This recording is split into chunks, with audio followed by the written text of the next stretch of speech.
everybody, and welcome to the school committee meeting for October 4th, 2023. We'll call it to order, 7:02, and looking forward to a packed agenda. Have many guests. It's great to see you all here, but before we dive into that, we will stand to pledge allegiance to the flag.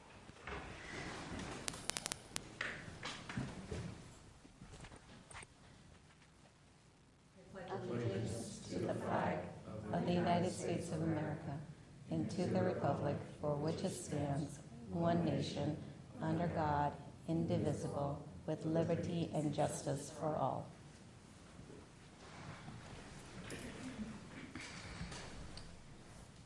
Okay, so first we will just need to approve our agenda for this evening. Does anybody have any changes? I do have one. We didn't have the finance committee meeting to review the end of year report unless there's a time constraint associated with that. I would love to postpone it until the next meeting. This is not the fourth quarter report. This is the end of year report. It has to be submitted to Jesse. Okay. So there is a time constraint. Okay, so we will keep that on the agenda? Okay, all right. Any other changes? Quarterly curriculum is not expressly on here, but it was in the meeting packet. Yes, so my understanding is that's going to be sort of combined with the data presentation. But yeah, so the spring data presentation essentially is also kind of subsuming the curriculum work that we're doing right now. It kind of connected to that data. And as we get into that presentation, I'll share a little bit more about kind of where we are, how we constructed that, and the thinking. Thank you, because remember the goal was to kind of bring those two things into one conversation. So yes, but that's going to be great, and looking forward to that.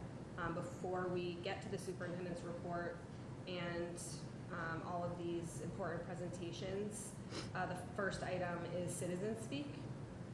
Do we have anyone who's here for citizen speak? Anyone online? If you would like to raise your hand, if you're joined by Zoom and would like to participate in citizen speak, please raise your hand at this time.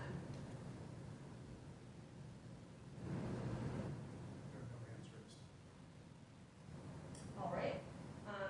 Thank you. So we will just proceed to the superintendent's report, and I'll turn it over to you, Peter. Thanks. Great to see everyone here. You can see a full house. So it's been a really full month. I was surprised when we hit October already, and the year is going by really quickly, and days have been full for everyone for sure. You all know that I've been working on the listening learning forums. One is tomorrow night at Glover, so I've got 3 more, Glover, and then 2 more after that. They've been really, really helpful, and I think important in terms of getting to know, kind of bringing the community in, and I feel like in some ways I'm working on creating a new concept of how community works together as part of decision making around where we at. It's been really gratifying to hear from people that have been coming, and they've been really appreciative of kind of both the process of the forums, but also just, I think, being heard. And I don't think we can overstate how important that is to make sure that people feel heard. In my superintendent role, I've been doing a lot of networking over the last month as I kind of get into the kind of annual things that happen through the Superintendent's Association. I've been a part of some Mass Ready trainings on equity with Zakia, which was really powerful last week. Starting the Tri-County Roundtable, one of the things I did in coming in, I studied the different groups, the superintendent groups that meet, and generally when you're a superintendent in any state, you're part of a regional group. That regional group will meet monthly. We'll talk about issues that are happening in schools. We'll confer about how are you dealing with this or that. As I looked at where Milton, who we are and who we're most aligned to, I realized that who we had been assigned to didn't quite match who we are. So I've joined Tri-County, which is kind of like moves up towards like Dedham, Brookline, like kind of in that direction, as opposed to the South Shore, which I think is a slightly different regional reality demographically. So that starts next week, so I'm really excited to make connections there as well and kind of start to get to know more people. And the folks that I have met have been really helpful. So it has been a pretty smooth transition on that front and fun as well. Met some really good people. I'm doing school visits right now too as part of my entry plan. I was at Pierce all day on Monday. And it was interesting. Going in, I kind of felt like, okay, I've kind of heard a lot. I've met so many people. I've had so many conversations. I kind of know what's going on. And I left there being like, okay, maybe I don't know everything that's going on. And I think that was really helpful to spend time. I spent time with groups of teachers and students. I met a couple student groups too. And one of the cool things that came out of one student said the biggest thing that they need at Pierce is nap time. So that's going to be something I'll be working on. But it was really helpful. Tomorrow I'm going to be at the high school, and I'll be at one day in each one of our schools meeting with different teacher groups. And this is something that I'm doing this year, but it's something that I do annually. I think it's really important to not have all of your communication be like a conduit from the central office to teachers, but to make direct contact. So that's something, obviously I'll be visiting schools monthly. Part of my monthly schedule is spending 2 to 2.5 hours in each school, meeting with principals, checking in, seeing how things are going, and then doing a kind of walkthrough, making connections with the teachers, kind of seeing how things are going. So that's kind of how I'll stay connected to what's happening, but I'll also be doing this kind of thing periodically where I'll be meeting with staff and listening and kind of hearing how things are going. I think it's really important to keep that connection alive throughout time. With leaders, with our principals, with our CLT, our full leadership team, we're continuing to work on building a strong foundation for how we work together. That's been really powerful. We meet monthly with a number of different groups, and some people are on a few groups, some people are on one or two, so kind of working to, just coming in new, working to understand how all of the pieces fit together, and really problem solving and creating space for everyone to come together and look at where we are and where we want to go together. So some of this, some people conceive of a leader coming in and dictating everything, and I don't know as much as a lot of people know about how things currently operate. So I'm creating the context and the container, and people are coming in, and I've really appreciated the work that we've been doing together, and I think I'm hoping that all the folks in the audience here who are part of that are appreciating it too. Okay, good. Good. You'll see in today's packet, there's a principal's report, so this will be a monthly report. The goal of this is to give you all just a kind of a view from the principal's perspective of the work that's happening in the school and important things that you might not see in a weekly newsletter. I felt like this was important to provide the school committee with just a little bit more information about at each building, kind of the kinds of work that's happening, and give you a better sense as you all hear lots of things in the community. People come up to you, they know you and ask you, hey, X, Y, and Z, for you to have the ability to speak to that, to understand it, and to see how things connect together. That is one thing we'll be talking about tonight as we talk about the curriculum review and spring data presentation. Trying to connect all these pieces together. It's going to take some time, I think, for us organizationally to get there in terms of all of the pieces that are at play. I kind of realized that this morning when I woke up at 5 in the morning, and I was like thinking about all these kinds of, like I could see all these pieces in my head, and I was like, that's really complex. So I think it's going to take some time, but I'm positive that we can kind of start to move the needle on a lot of these things, which will ultimately impact the objectives that we have laid out. Tonight we have Cunningham in the house.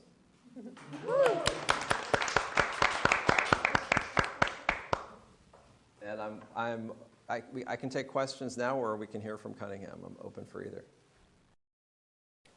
Does anyone have any questions about anything that was just shared? I have a short question. Yeah. Do you choose the group of students that you want to talk to, or is it just a randomly encounter? So at Pierce, it was all the teachers sent like 1 or 2 students down from their class. So it wasn't an organized like group that meets all the time. It was an organic group that was created. I'm also working with Karen Cahill right now to put together my superintendent advisory team. So we're working on kind of an invite to that as well, that will go out to the all high school students. That's going to be a group that I'm going to be meeting with monthly, and kind of basically keeping my pulse on, how are students feeling? What's the student perspective? That's really important as we start to make decisions and make sure that we're the folks that we're serving are part of that that direction.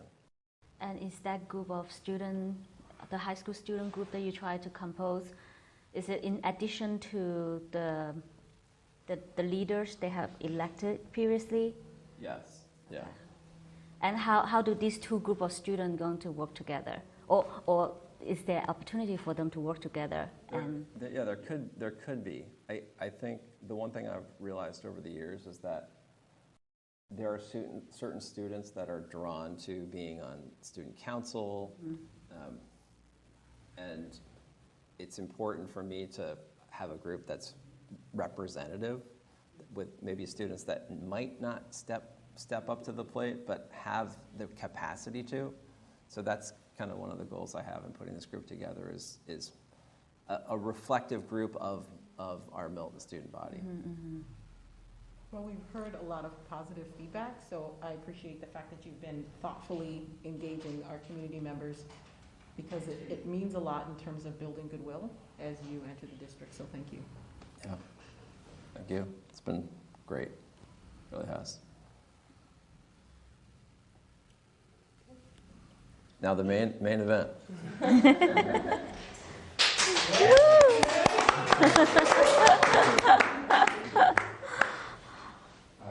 Good evening, everyone. Good evening. Good to see you all. We're excited to be here. This is glad to be back in person. I remember my very first one. They let me get through the whole presentation, then said they couldn't hear a word I said. I'm glad we're still I think that's going to be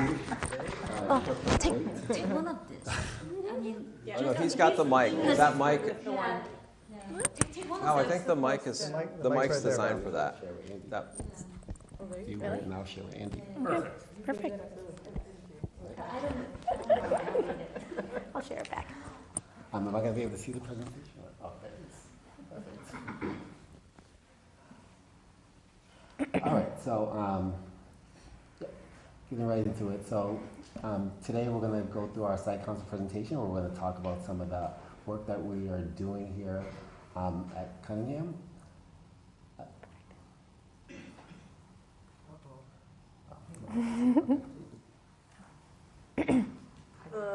But you No, it's just fine. I can look at this. took the slides away.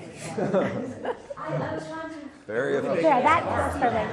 That was a great presentation. Thank you. And round of applause.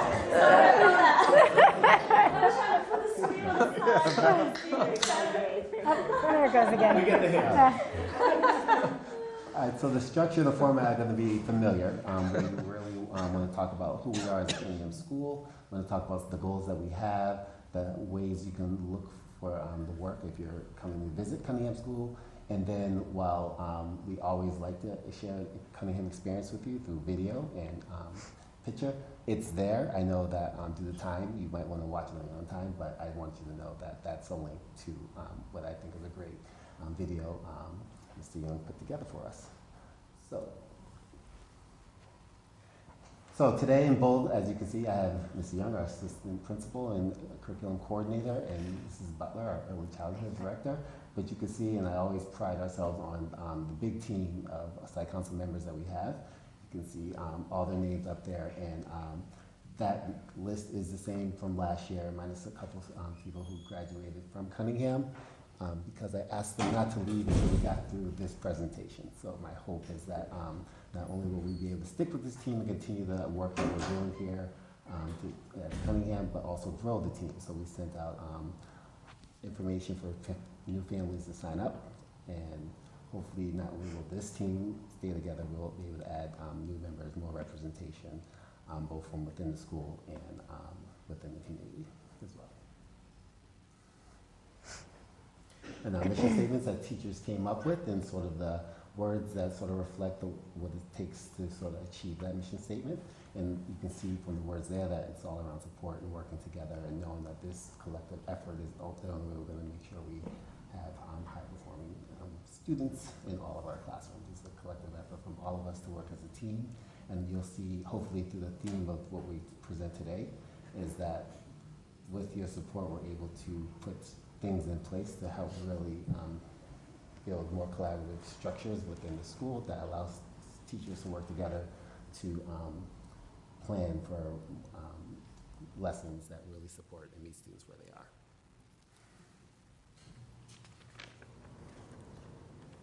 Okay, is this the most updated slide? Sure. Go to the next slide. Is it? Yes. Oh, Okay. no. This is No, is not- it? What, is this the link I just sent? Oh, no. Oh, sorry.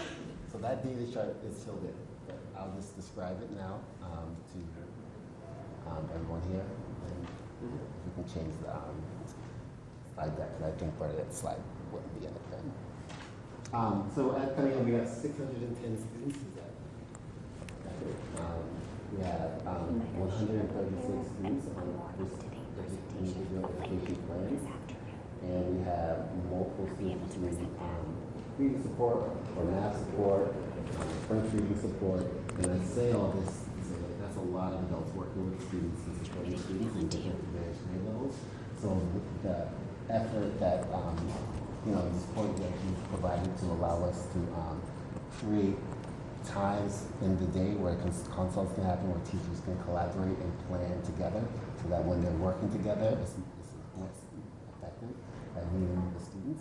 And that goes further than sort of the small group structures that sort of you're used to seeing in the classrooms. The flexible groups across the grade levels are now possible, and that was very challenging when we had to share specialist staff across.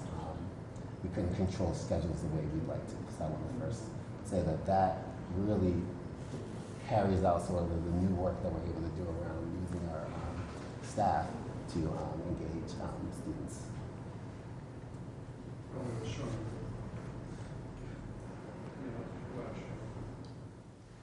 you want me to just go next? I can speak to it without my Yeah. slide. Okay. Yeah.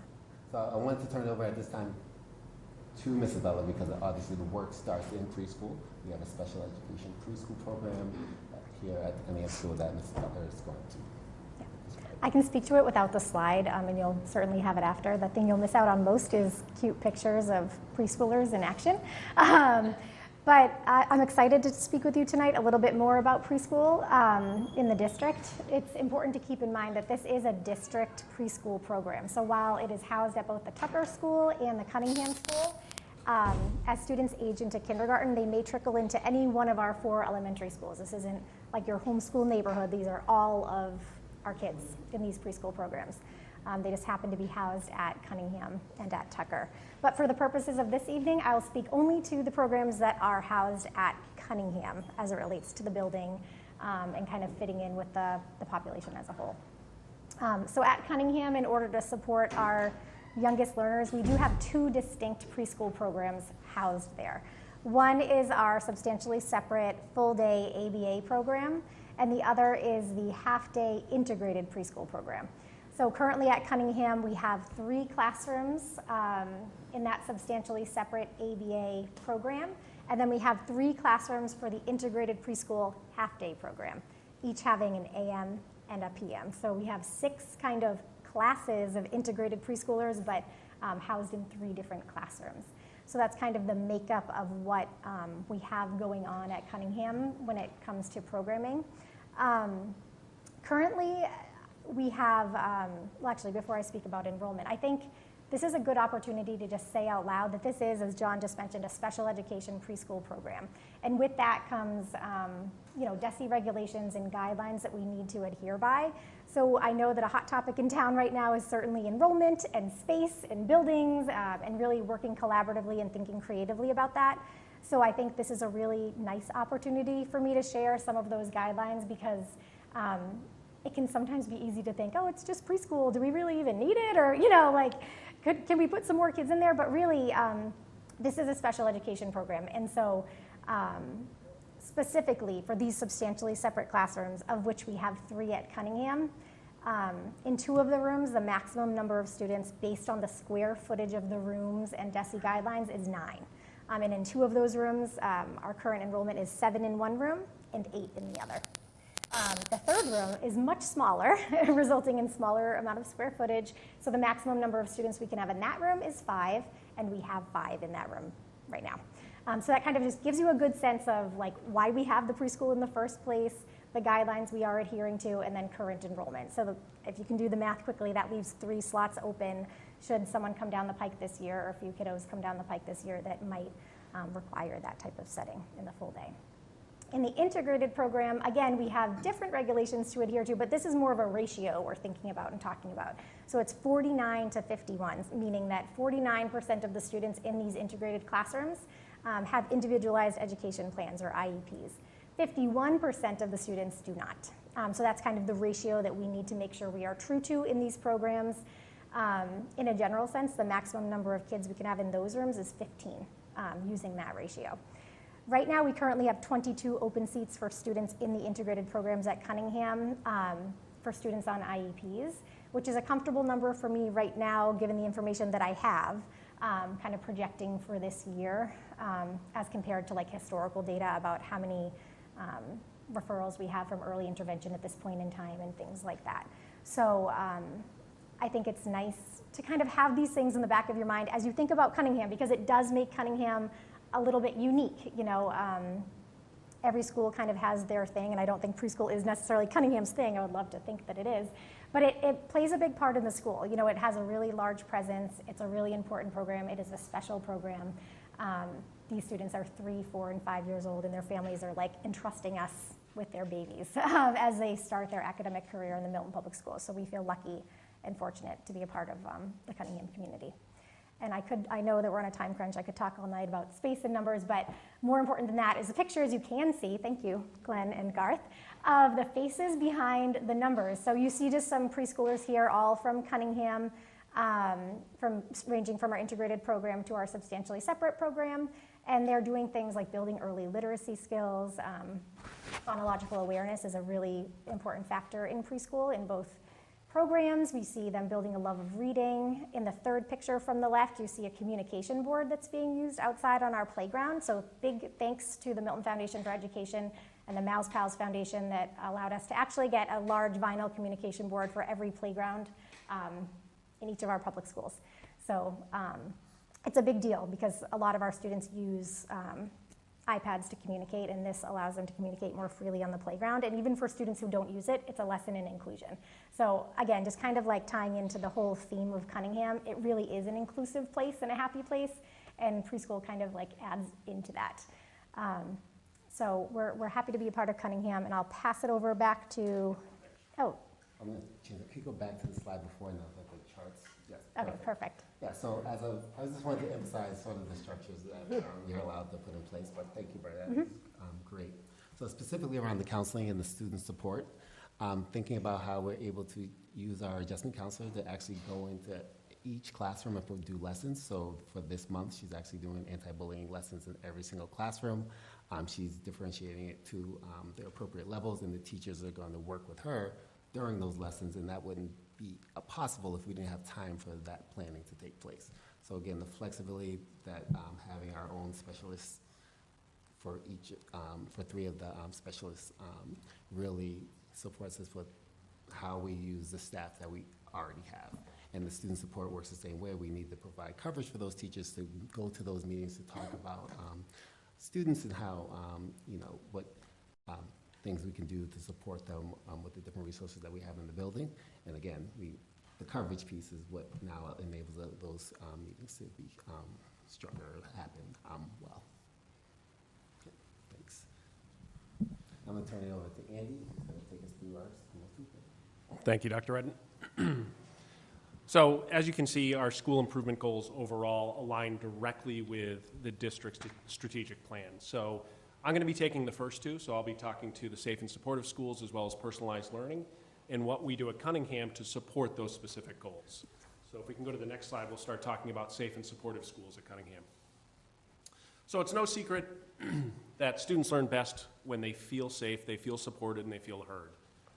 And that's the exact culture we want to create, and we feel that we've strived to create over the last, certainly the 5 years that I've been there, but well before that. And it's through a lot of hard work. It's daily work that contributes to that overall culture and feeling of inclusion. And that includes the collaboration model that we have within Cunningham. And kind of going off of what Dr. Redden was saying about our school adjustment counselor, Courtney Henrick, that first mission statement that we brought up earlier was really talking about you know, how we emphasize positive behaviors within our building and how we create that growth mindset for all of our students. And Mrs. Henrick has really spent the month of October going into classes, making sure that students understand that growth mindset, and the students are able to speak to it. In fact, this past week we had our first Positivity Awards, which is a celebration of all the positive behaviors that have happened throughout our school. And students actually were there presenting about what they could do already, but also what they couldn't do. And they can speak to what's next for them, what's a challenge they've created for themselves, and what's a goal they've created so that they can grow beyond what their current, I guess, ceiling is at this point, or current capabilities. And so, you know, that's what we're always striving to do, to create an environment where students are going to take risks, that they're going to try something new. And, you know, as you look through some of the strategies, those are things that we have in place already or we're trying to implement for the 23-24 calendar year. Talking to those, obviously it takes a collaboration between the families and the community as a whole in Milton and the staff and students within our school. And we feel as though through our PTO we have a really strong collaboration working together, bringing different events, including an anti-bullying assembly that will happen next month. So if you guys want to do some dancing, we'll send that date to you. It's a great assembly that was a lot of fun last year. We also, if you look at number 3 as our bullet, you know, we talk about students a lot. We talk about individual students. We talk about what their needs are, what their strengths are, and what are some goals that we can set for them. And that's done at behavioral health, so talking about the social emotional learning piece, and then also at our SST, our student support teams, that get together each week. And we talk about very specific student data within the classroom that the teachers see, that the special educators see, that the staff throughout the school see. They come together and they talk specifically about those students. So again, it's a very collaborative effort that creates a safe and supportive school environment, but it's something that we're really proud of. And then if we go to the next slide, how are we measuring progress throughout this year? Really, like I've already talked about a lot, data is something that we look at very closely and very intently in a lot of different ways. So we take again, the attendance data, the survey data that's filled out through SEL surveys and a number of other surveys that we send out. But it's also looking at incident reports and office referrals that happen to make sure, you know, we're doing all we can to support students in a positive way. And I've talked through most of the other things, and I'll just say that, you know, one addition that's not on here, that's something that that we do that's unique, I think, a little bit to Cunningham is, we have our Cougar Paw tickets, and unfortunately I don't have one on me, but again, anyone can recognize another student for their positive behaviors, and that's pretty widespread, I think, throughout Milton. We also have a book vending machine that our PTO and through our MFE, we actually were given a grant opportunity, and it's in our building now. And it's a way that we've kind of combined the two efforts, because we can give out Cougar Paws to our students, and special staff each day has a coin on the back of it. And if they give it to a student unsolicited, could be anyone throughout the building, it could be cafeteria staff, custodians, it could be teachers, it could be Dr. Redden and I. If we give those tickets out to specific students, they have a coin on the back, they can earn a book. So again, we're trying to promote doing things unsolicited in a very positive way, and thinking about others beyond yourself, and also trying to develop a love of reading while at the same time. The second goal, as we switch gears, is to personalized learning. And when we're thinking about personalized learning, you've probably heard a lot about personalized learning, this group. We continue to try to develop a more personalized learning approach at Cunningham. And really it comes down to understanding those individual student needs, their backgrounds, their interests, and what their learning styles are. What are really going to motivate those students? So you can see on the left side we have a number of different strategies in place. Some of those we continue to evolve and continue to try to get better at.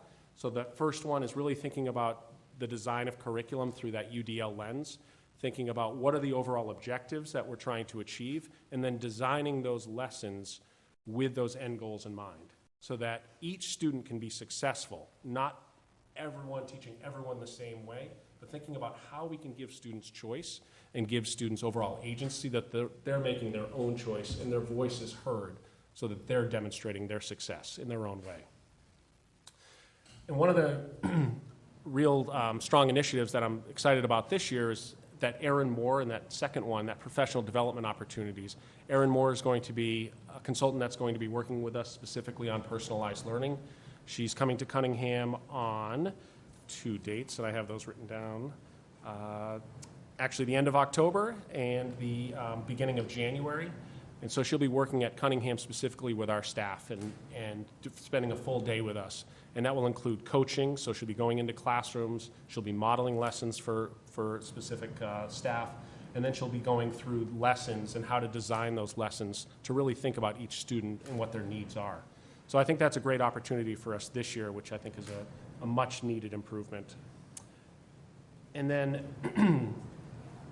if we think about how we're measuring personalized learning and how we're measuring how we're doing it in the personalized learning approach, again, it continues to be, what's the overall student engagement? Are we, through our classroom observations, what are we seeing in the classroom? But then also in that second piece, it's really thinking about how are students viewing themselves and the success that they're having in the classroom. So are students creating their own goals? Are they seeing where they are right now and what those goals are that they can achieve?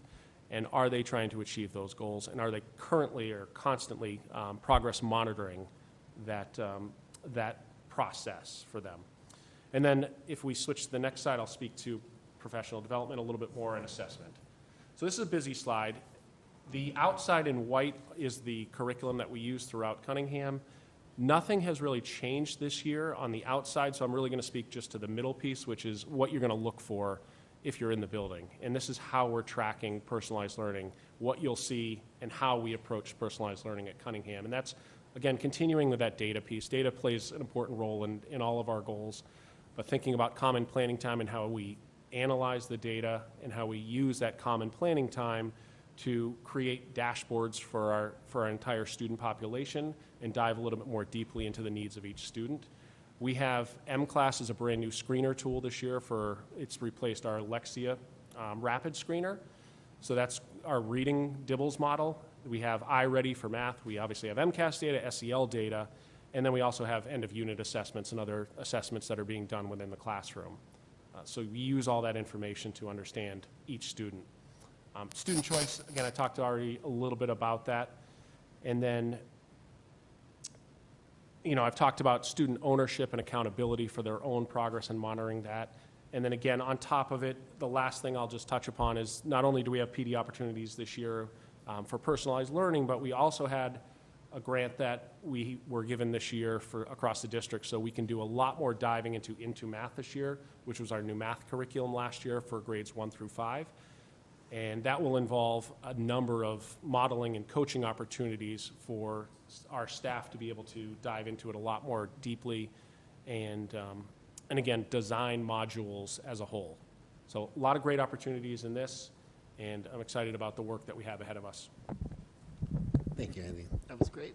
So I'm going to talk about equity in learning, and you'll see that a lot of the bullets here are very similar to what we had last year. So I want to focus on just two. And I want to talk about, build right off of what Mr. Young just shared with us around how we use data.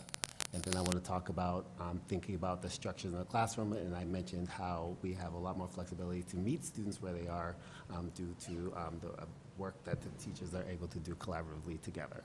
So I emphasize from the beginning of the year that every single classroom at the Cunningham, starting in the preschool, has more than just a homeroom teacher working with the students in those rooms. So at any given point of the day, there are multiple adults in the classroom working with a variety of learners for different purposes, and every single student should benefit from that work, whether it's the teacher now having the flexibility to sort of work with different groups or individual students, or whether they're able to sort of share students amongst the grade levels and do more tiered sort of intervention work in different subject areas.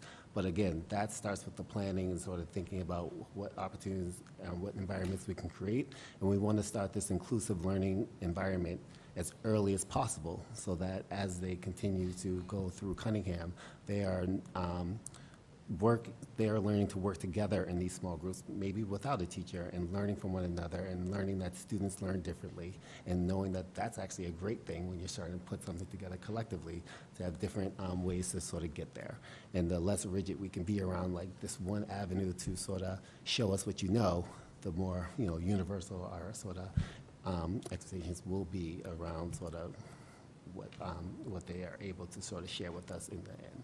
So that is sort of the work that we're doing around sort of making sure that we are valuing the different learners in our classrooms, regardless of if it's a collaborative classroom, regardless of how many adults are in there, knowing that all students have their strengths in areas where they want to grow. We promoted that in September with, and we highlighted that at our assembly, but we want to continue sort of recognizing that work so students always push themselves and work to achieve in areas all throughout the year. And now I want to sort of move into the data piece of it, because then we're going to start talking about how we look at data.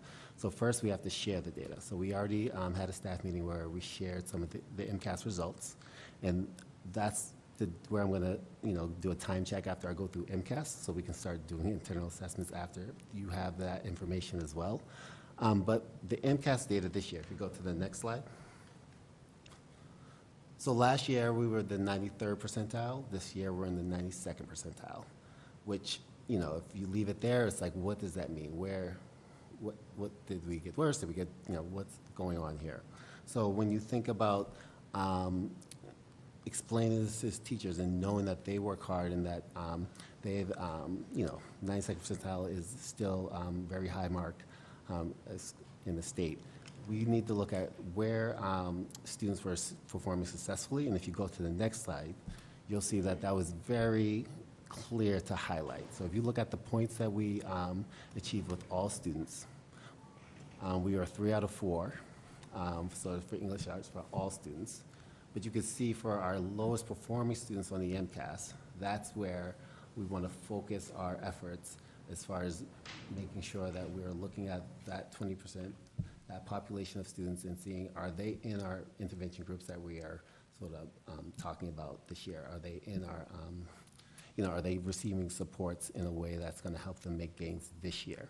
So now that we can identify those students and we know where, even as a high-performing school, where we need to focus our efforts to grow, I think that that's really the work that we did with teachers, to name those students, to not look at students so as these data points, but to name those students and talk about what we're doing for those individual students, because we see that everywhere else were sort of the 1 point or got all the points. So it's hard to sort of identify like where you want to target your area of focus when you are performing high consistently now for 2 years. So that is sort of the work that we talked about, and that is sort of the appreciation that we have our reading teachers and our SST teams to sort of think about sort of that flexible grouping and scheduling so that the educators can do what they do best, which is work with the students in the classroom every single day. So again, while we are excited about the data and we're happy to sort of share the MCAS, if we did have time for the M-class data, which is these slides after the question slide, even the next one, you'll see that it's particularly in third grade, if you look at sort of where they're starting, as far as like grade level, where they're starting at each of the grades. And if you go to the next one, just so I can finish with the eye ready. One more. Yep.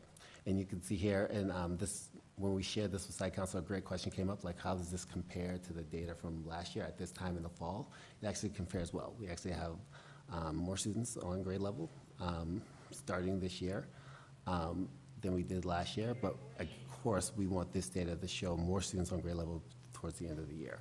So that again is, you know, the fall data, the data cycles that we're going to go through, we're going with the teachers, but this is sort of what we're putting out there to sort of make sure we know who we're talking about when we're looking at data so that we can make the most gains with them. Okay. Thank you for our presentation. Again, if you go back to the question slide, you'll see that awesome link right there where if you want to watch that amazing video that Mr. Young put together, it's worth the 12 minutes and 50 seconds of your time. He always chides me about how long the videos are. Thank you.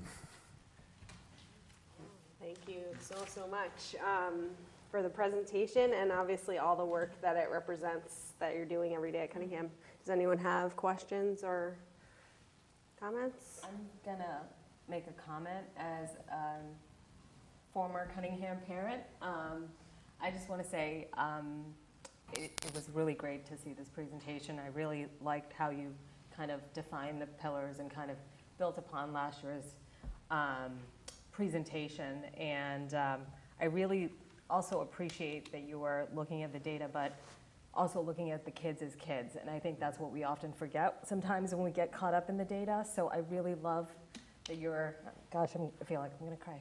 But, but I really appreciate that because I felt that as a parent there. So it really shows through the work that you're doing there, and I appreciate that very much, and my kids miss you every day. Aww. Thank you. We miss that. As a current Cunningham parent of 2 kids, I heard amazing things every day about how they go to different classrooms and work with different teachers on different subjects, including social studies and math and English language arts. So I really appreciate all those efforts and flexibility and space that you as leaders give to the teachers who is working with the students. So thank you all. Yes, thank you. Yeah, I feel like I have to chime in. You don't have to. There's another one here. No, certainly. No, I think I appreciate the presentation a lot. And I appreciate also how you're utilizing data in the end to bring it back to what are we doing for the students. I think that's been very clear, and I know I've seen it in terms of myself personally, in terms of my kiddo, who like math is definitely one area that challenges her because she's a creative spirit and that side of her brain works really well. The other, she's like, wait a minute. But I know I've seen the growth, and I think one story that I would share that I think speaks a lot of volumes to the work that you're doing in the building is that she says, look, I know math. I can do math. It just takes me a little longer, which I really love, right? It's not about saying I'm turned off by it, but it really is an understanding that we all learn differently and that she needs to work at it a little harder. And it doesn't mean that she can't do it. And I think that's messaging that she's heard all along. And I think secondly, I would say that the interactions among the kids that I've seen too has been superb. Like, I just love the way they've learned to sort of speak about what they're encountering with one another, and that says to me about the culture that you're setting in the school as well, where kids are seeing kids feel like they can troubleshoot things. And I know because, you listen to the conversations that happen in the car as you're driving them around, you're like, okay. But it's really great. And so I appreciate all that you're doing at Cunningham. I feel lucky every day that that's where she goes. Thank you.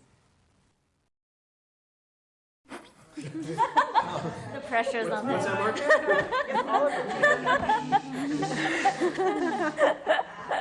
I've said many times, my children love going to school every day. Love it. I can't say it any better than Belle and Selena and Anna have. Love your school and all the staff inside it and how they make them feel and how they feel seen and cared for and loved. And that's really, and challenged as well, right? Those are the things you want from a school. So fantastic, and really appreciate the presentation. I do have a couple questions on the presentation, if I can. Just so from the iReady piece, just to be clear from my own understanding of how to read that, the yellow data is essentially that, like, if a first grader is in yellow, they're performing at a kindergarten reading level, which is kind of what you would expect at the beginning of first grade, right? And so by the end of the year, the hope is that that graph is as green as possible, but at the start of the year, it'd be very surprising if that graph was green. I mean, everybody's kind of a grade ahead, right? Is that a fair way of understanding it? Yes. Yeah. Great. I just want to make that clear for anybody who's kind of looking at the data and things like that. Dibbles, I know Dibbles is right, a state now mandate. Are parents getting a report from the Dibbles, and is that something families can expect to see in terms of their children's? I think they have to get it twice a year based upon the state guidance. I don't know. So obviously we have access to that information. Yeah. We can share it at any point. We have not at this point because we were still analyzing the information, making sure that all the tests or assessments were completed. But that data will be accessible probably at the beginning of next week. I don't know if that's a district-wide policy right now to share that information with families, or if that's something that's still being discussed. But it's certainly something that we are more than happy. I think it's really important that families understand where their students are, and that they're involved in the learning process with their children. So we want to be as transparent as possible with all information that we have about your students. And so if that's not a district-wide policy where we share it, or school-wide policy, it's certainly something we can provide. Yeah, it will be district-wide. District-wide. Yeah. Perfect. Yep. Great. And we'll be talking about that more when we discuss curriculum. And I'm not going to belabor the point, so I'm going to focus on the thing that I very much appreciate. When you talked about knowing who the kids are that are in the red and the shaded red, and that you are making progress and you can document it in your data, we have come a very long way in the Milton Public Schools that we even have the data to have this conversation. And I appreciate the fact that you're using it this way. Thank you for coming tonight and your thoughtful presentation. Thank you. I just have one clarifying question and one sort of, I really appreciate, Ms. Butler, like the context around preschool, because you're totally right. That is something so unique and special about Cunningham, and especially in the context of our town-wide discussions about space. We know how important that is for folks to understand how and why we use space the way that we do. Just as you were sharing sort of the details of the basically strategy that you have to use to sort of put your students in different rooms, holding space for folks that may come in. I'm not sure everybody listening may be aware. I think something unique about preschool and therefore about Cunningham is that you have kids starting throughout the year when they turn 3. So that's like a little bit different, that it's not just everyone walks in the first day of school in September, right? So when you talk about reserving capacity in these classrooms, it's because you anticipate children turning 3 anytime from September to June, and the day they turn 3, they can come and start their career in Milton Public Schools in Cunningham. So Is that fair to say? Very fair. Yep. Okay. Thank you for clarifying that and adding that on. That's exactly why we don't fill all of the classes to the Right, brim, yeah. because legally we do have to provide those services as students turn 3, and of course students are turning 3 all over the course of the year. So we try to be as proactive as we can with reserving just the right number of spots, and I think that that's something that's a collaborative effort, and yeah, something really important for the public to understand for sure. Thanks so much. And my quick clarifying on the table that you presented with the numbers, who we are at Cunningham, just to make sure I was reading that right, the columns are grade levels, and so then are you, the numbers of students sort of going down the column, are the numbers of students receiving intervention support by those individual educators? Okay, that's really great, because, and I appreciate how you were talking about, you have all the time, like small groups happening and different, things that are going on, which may include those interventions and potentially also just groupings and things that are going on within like the normal course of the classroom teaching, right? Yes, exactly. Yeah. I appreciated that. I don't know if I've seen that type of breakdown before, but that's really helpful to know like the resources that school committee allocates to these FTEs, what's the impact, like who are the kids, how many kids, at what grade levels are they able to do that work? So that's actually really great to be able to see that. And I also, just to kind of build off what you were kind of thinking, it's not just that they're impacting those students currently, but they're also, once those students go through that 6-week intervention period, they're going on to new students, that same number of students that they can reach at a different grade level or maybe at that next level of need. Got And it. so they're impacting a lot of students. So we have a math interventionist that's brand new to Cunningham specifically this year, and it's going to provide a lot of support for our younger students this year, specifically in the area of math. So, we're excited about it, and obviously we've had a lot of reading support in the building, but it impacts a lot of students. That's great. Wonderful.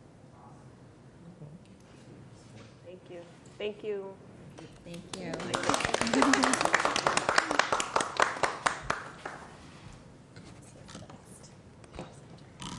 off my mic.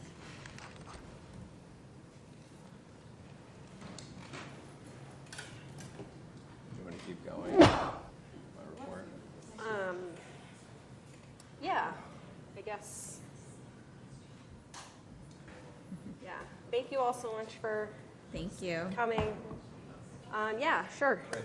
Okay. Carry on, because I know we've got. Next item in the superintendent's report is the spring data presentation and curriculum update. As we've talked about, this is kind of the beginning of working to consolidate all of the information, all the work that's happening around curriculum, and providing a little bit of a deeper dive into the kind of the why behind what we're doing. The goal eventually, and we're not there yet, this is just kind of like bringing the information together tonight. The goal eventually is to have the information around the work we're doing and the data that work is informing and moving connected together, so that as this is our reflective cycle, so that we don't continue to do things and don't look at, are the things that we're doing impacting what we do. One of the challenges with MCAS and looking at MCAS is we see, grade 4 went up, grade 5 went down. And when we talk about it as a team, sometimes we can't tell you, and this is why. So looking at more formative assessment, building a system where we have common assessment will enable us to better see the connection between the work and the outcomes. And so, some of this work, as you all know, is years long to push some of these outcomes, and we want to make sure that we can kind of see a steady progression towards where we're headed. So I won't say more now because I want to let the team share the information. So we have 4 folks that are going to be sharing, and V, I believe, is going to be starting out.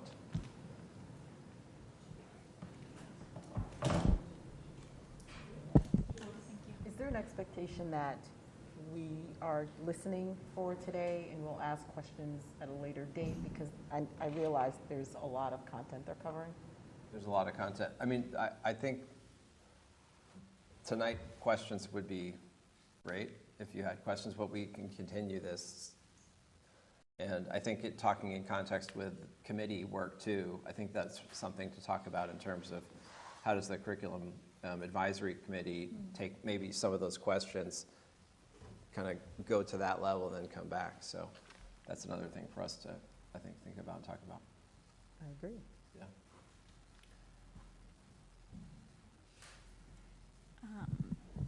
Okay, so I guess I'm gonna get us going, and then Dr. McKinney and the curriculum team will kind of fill in the rest on plans on what the district is planning on doing this year.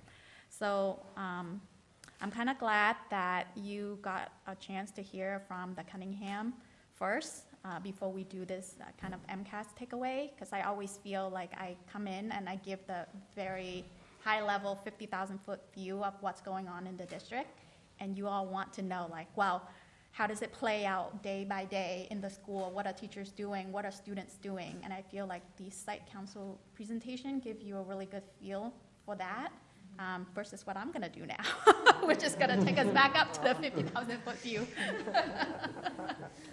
But just to remind everybody, last time when I was here, I talked about us kind of making and seeing that recovery in our ELA and our math data, and the really good news story about our youngest testers, our third grader, really achieving a lot in ELA and math, and we're hoping that that's a really solid foundation for our district to build on and to move on.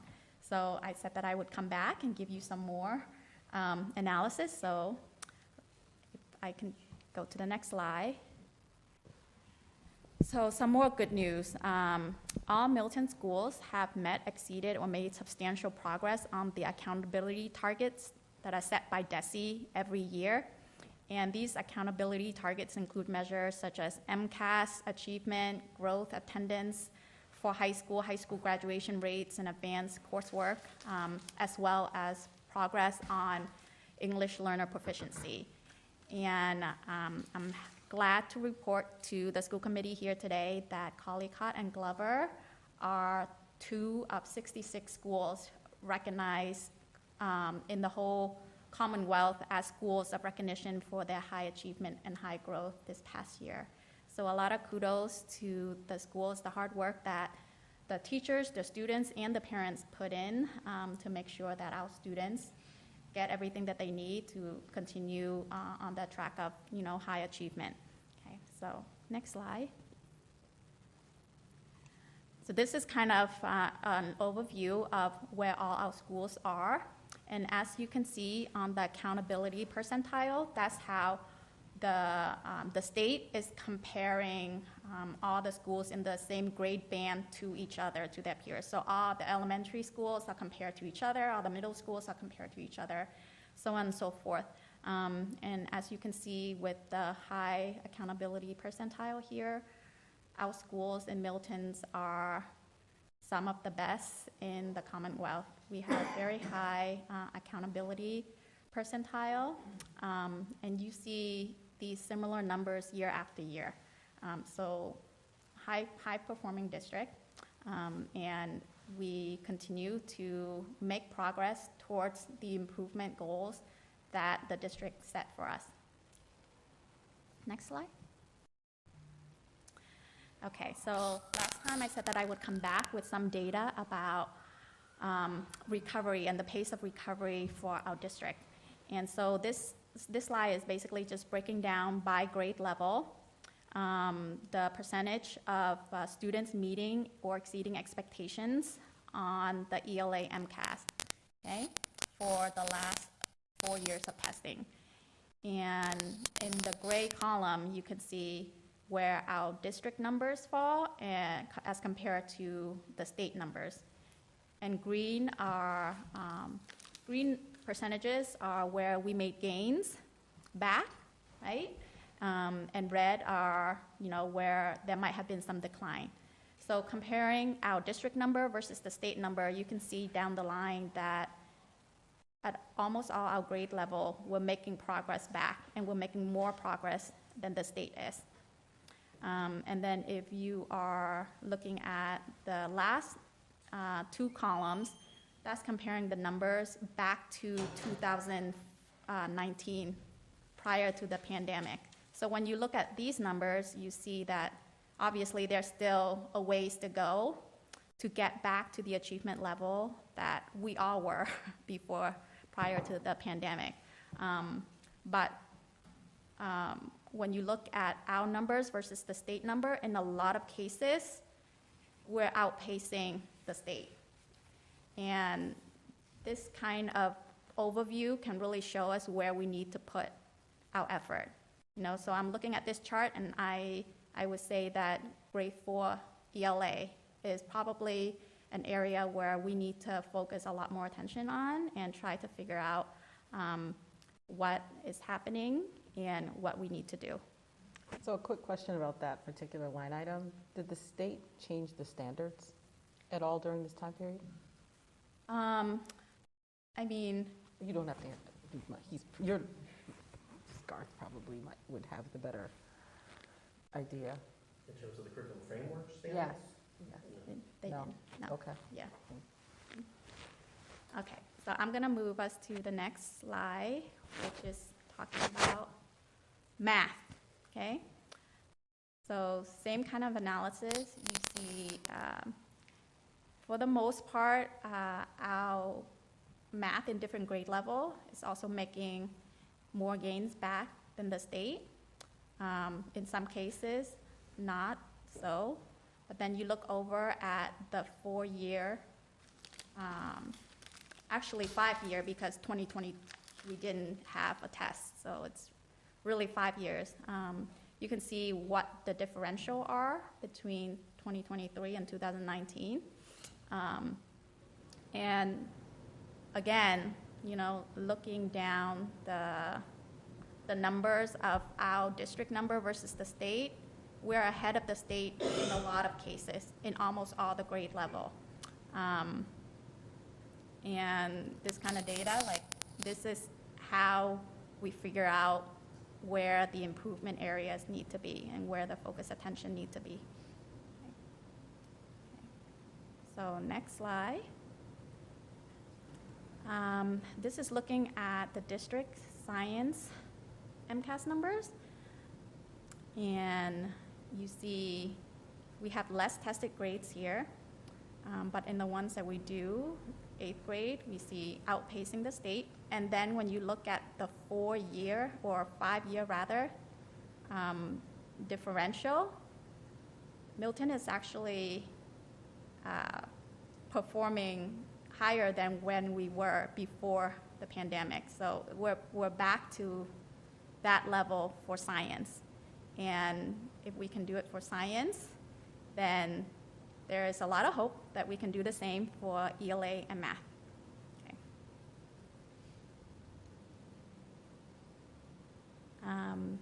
So this slide is really talking about, where we are in comparison to some of our peers.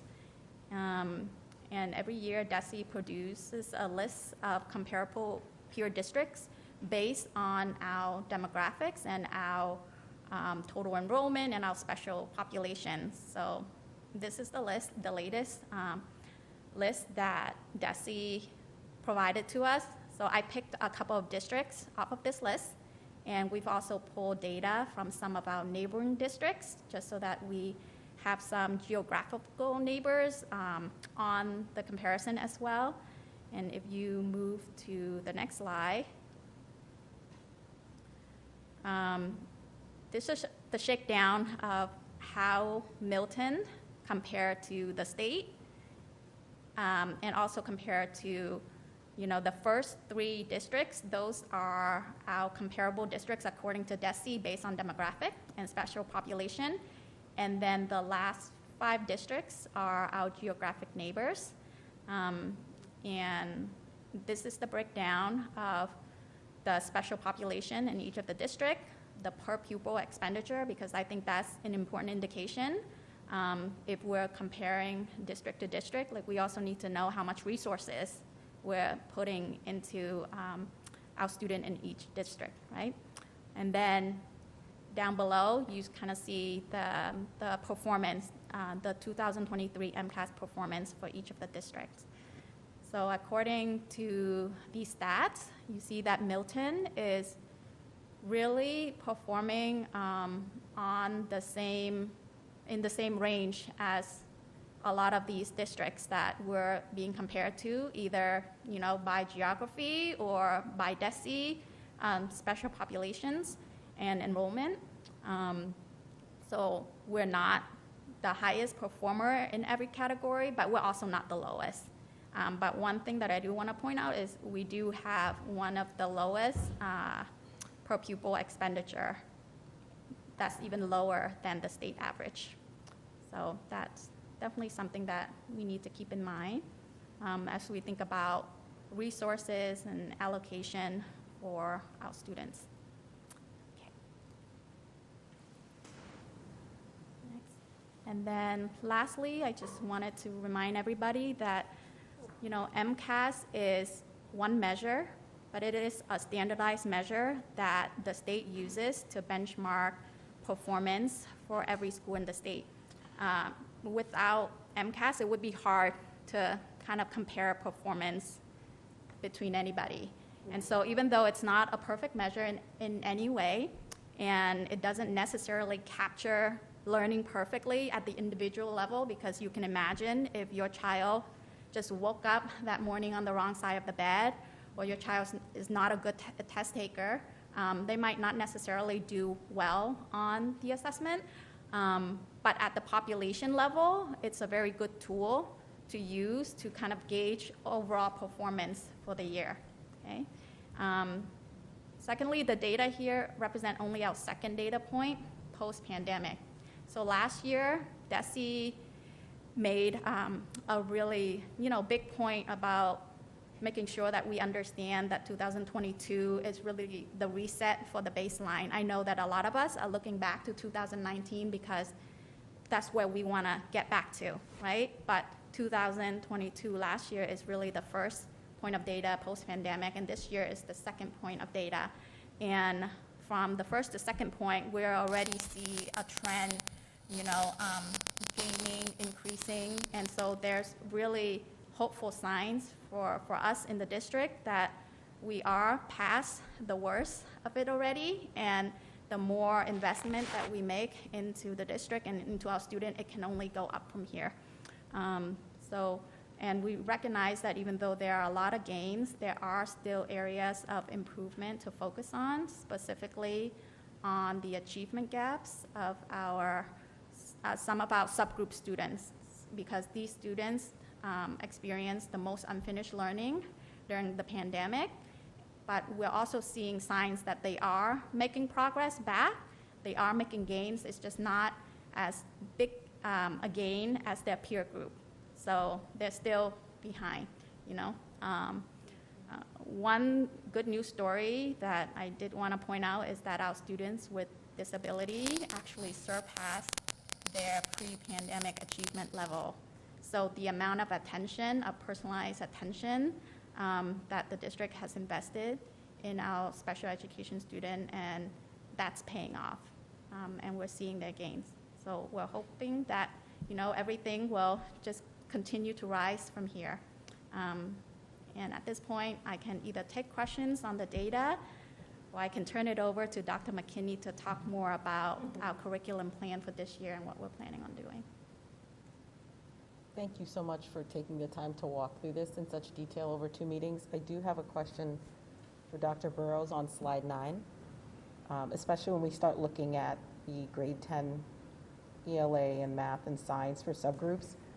When you have the opportunity to go to the high school, I would love to find out, I'd love to hear from you, anything that the students have to share, especially if you have the opportunity to speak to students in subgroups, because some of these numbers I can honestly say I'm surprised by, because there's some consistency you expect to see, even the ups and downs at grade level.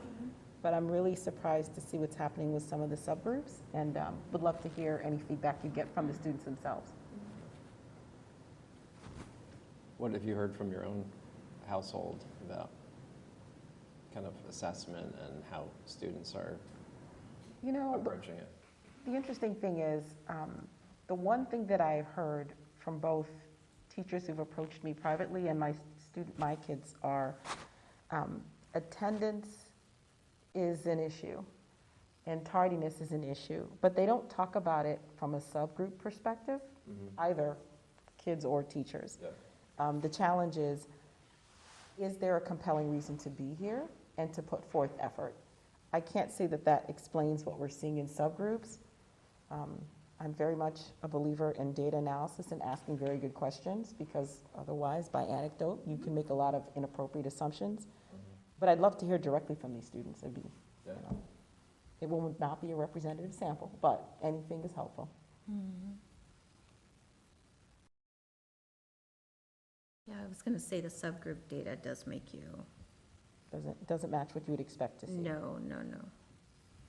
And some of it's trending lower compared to sort of the story that we had, the snapshot that we had last year.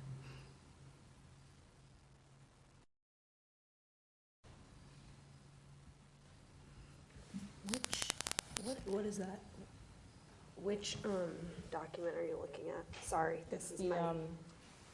So it's the Titled- same one, Quarterly curriculum update, yeah. and it's slide 9.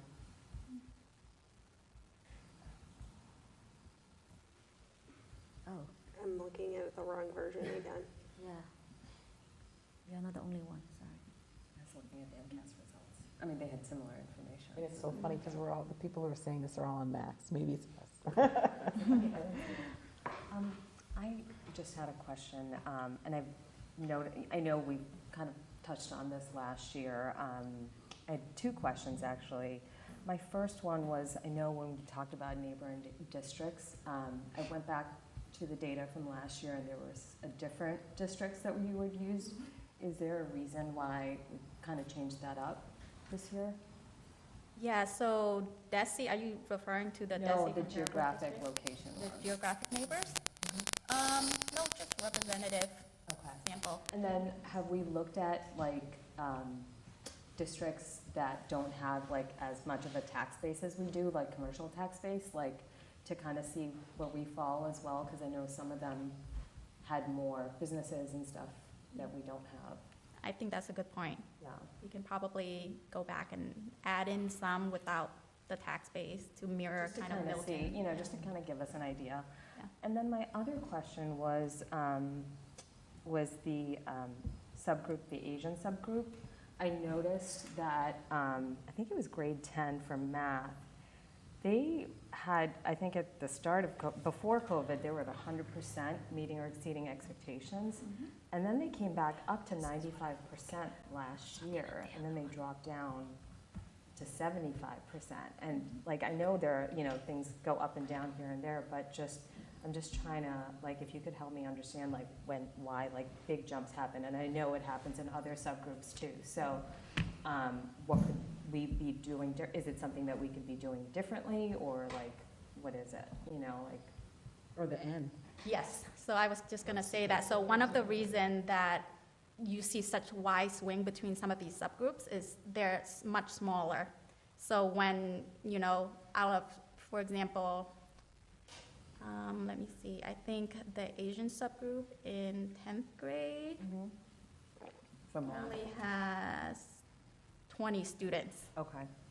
So, Okay. if it's one of 20 and your performance Okay. Got drop, it. then That's really the helpful. swing is Yeah. much wider Yeah. than if you're out of 100 student or 200 students. Oh, that's really, Good point. that's really good information to have. Thank you.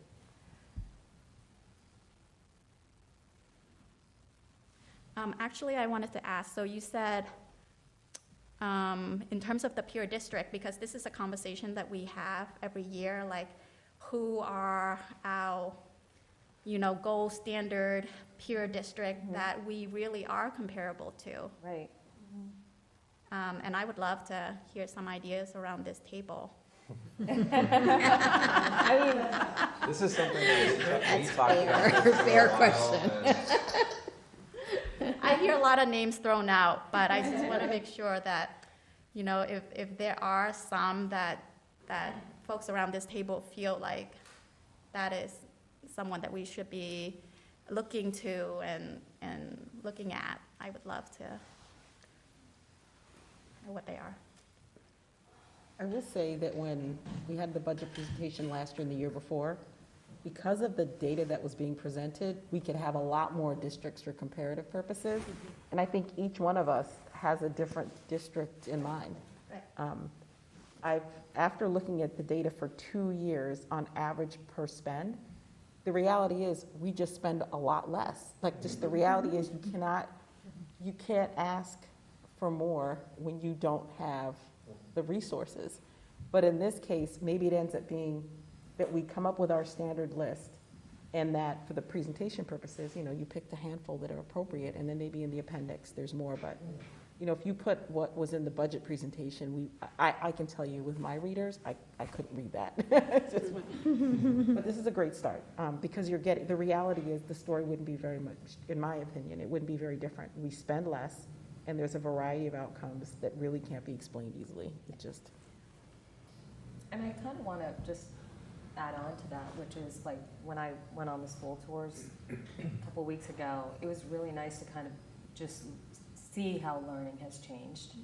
There are so many different services that are offered, and maybe 10, 20 years ago was different, but now it has changed a lot. So I think that there is a valid point there in terms of spending and costs and all of those things. So, but it was really eye-opening for me to kind of see it firsthand.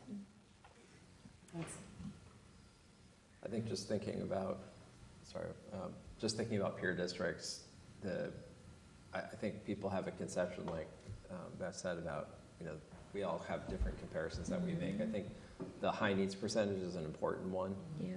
which is why that's the DESI comparables are. That is the metric they use. But there are lots of other factors too. So I think it's helpful to see that comparison, and also just, potentially like a comparison across the whole metro area too, as opposed to just a chunk. And Thank you so much for doing this. Thank you. Thank you.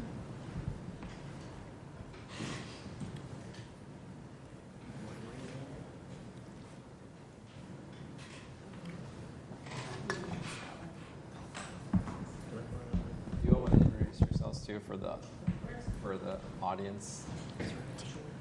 Yeah. Hi, everyone. I'm Danielle Whitmore, the Director of Student Services. And I'm Zakia Jarrett. I'm the Interim Director of Diversity, Equity, Inclusion, and Belonging. And I'm Garth McKinney, Assistant Superintendent for Curriculum and HR. The next part of our presentation hopes to tie together the work from the MCAS analysis and the results, and the work that's going on to continually improve student outcomes across the district. Just get this up and going here.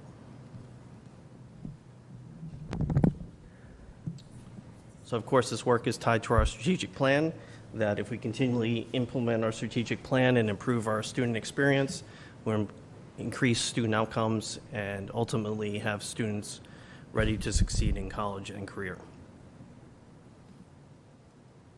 So I'm going to talk a little bit about the current work that we're doing both in our ELA and mathematics for the 2023-24 school year. So for our K-8 literacy, the team has developed, the coordinator has developed a leadership team, including multiple stakeholders, and the main goal and purpose of that is to really use student data, staff surveys, to really drive the change in curriculum assessment and instruction and culture related to literacy. There'll also be subcommittees connected to this to help advance some of that work as well, and work directly with the literacy director. As it relates to special education, There's going to be ongoing assessment of supplemental curriculum to integrate some of our skills deficits with curriculum standards to help close that gap that we're seeing. So what we have now is great new curriculum that's being introduced to students across the board, across the district, and there isn't really a supplemental piece for our special educators to be able to drive their instruction in those pull-out classes. So doing a lot of that work around reading and ELA with the special ed population. At the high school level, they're making a lot of advancements and changes to some of their programming to help with that equity and learning piece and personalization, including expanding the African American literature from one semester to a full year, and then introducing 2 new courses. One that I think is like really cool, and I feel like I really want to join. True crime, the art of storytelling, and then exploring nature. Raising the number of options for seniors to 10. Another piece that I also think is very cool is the dual enrollment for juniors and seniors to run next year to enable students to earn credit through Quincy College, which I think is expanding across the state. A lot of towns and cities are starting to use college courses as students end their high school careers.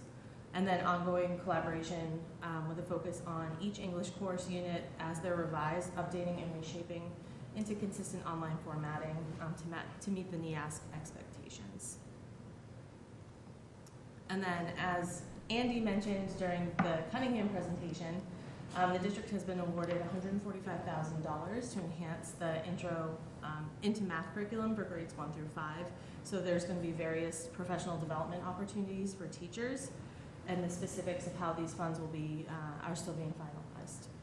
There's also, again, just like ELA, there's going to be some assessment of supplemental curriculum for math. We're really honing in on ELA and math because that is where we see a lot of the bigger gaps, and also how they integrate into science, social studies, and other areas of study. The new math courses at the high school will also include some honors courses, which is really great to help with some of that personalized learning, helping some of those advanced students push their brains a little bit further. So Algebra 2, Honors Pre-Calculus, and AP Pre-Calculus. And then in addition to Honors Statistics, also Honors Pre-Calculus, Honors Calculus will also have the opportunity to earn dual enrollment credits through Quincy College. Before we go on, mind if I ask some questions about the ELA and the math curriculum? One of the things that came up last year during the secondary ELA presentation was that a firm was hired to help with calibration efforts, especially grading assignments across the high school grade levels. Is there anything you can share about the status of that, and what were the outcomes, or what have you seen? So say that one more time. There was a firm hired. There was an agency that was brought in to work with the high school ELA teachers to have a common set of expectations. I think it was specifically around writing, to ensure that there was grading consistency across classes. But that was like literally one of the reasons they were brought in. Yep. Is there any update on how that went, or? We can get you an update on that. Writing was an area of focus at the secondary level, 6 to 12. So if you want specifics on the writing work that was done and the common work in the ELA department, then I can share that with you. Okay. And in terms of this elementary math curriculum implementation, is there any feedback from the teachers about how they think it went? Overall, well, but it was a lot. And that's why we applied for that grant, got resources, and then they're kind of like teacher leaders are going to be the ones to go for additional training they went this summer, and they're going to bring that back to the group and kind of facilitate that at the grade level group. So Brian Seelig, the math director, is facilitating all that, but there's still some learning to happen there for the teachers so they can pass it on to the kids.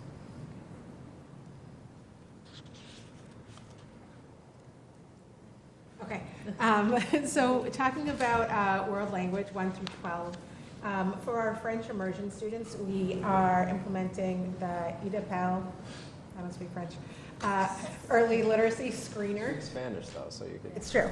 And so this is important because it is a way to assess our students in 1st through 2nd grade in the same way that in the French program, the same way that we're assessing our students in the English program. So it's the French version of DIBELS.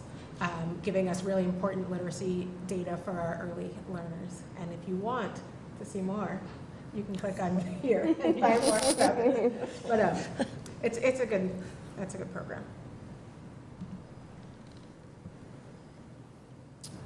In K-12 science, all 4 elementary schools are working on Project Lead the Way. We have a grant that supports that from the 1-8 Foundation. We're expanding that and supporting the funding across some of the schools there, and we'll be training a lot of the district teachers this November. Part of the condition of the grant is that we train them. I think it's 20 to 30 hours in Project Lead the Way.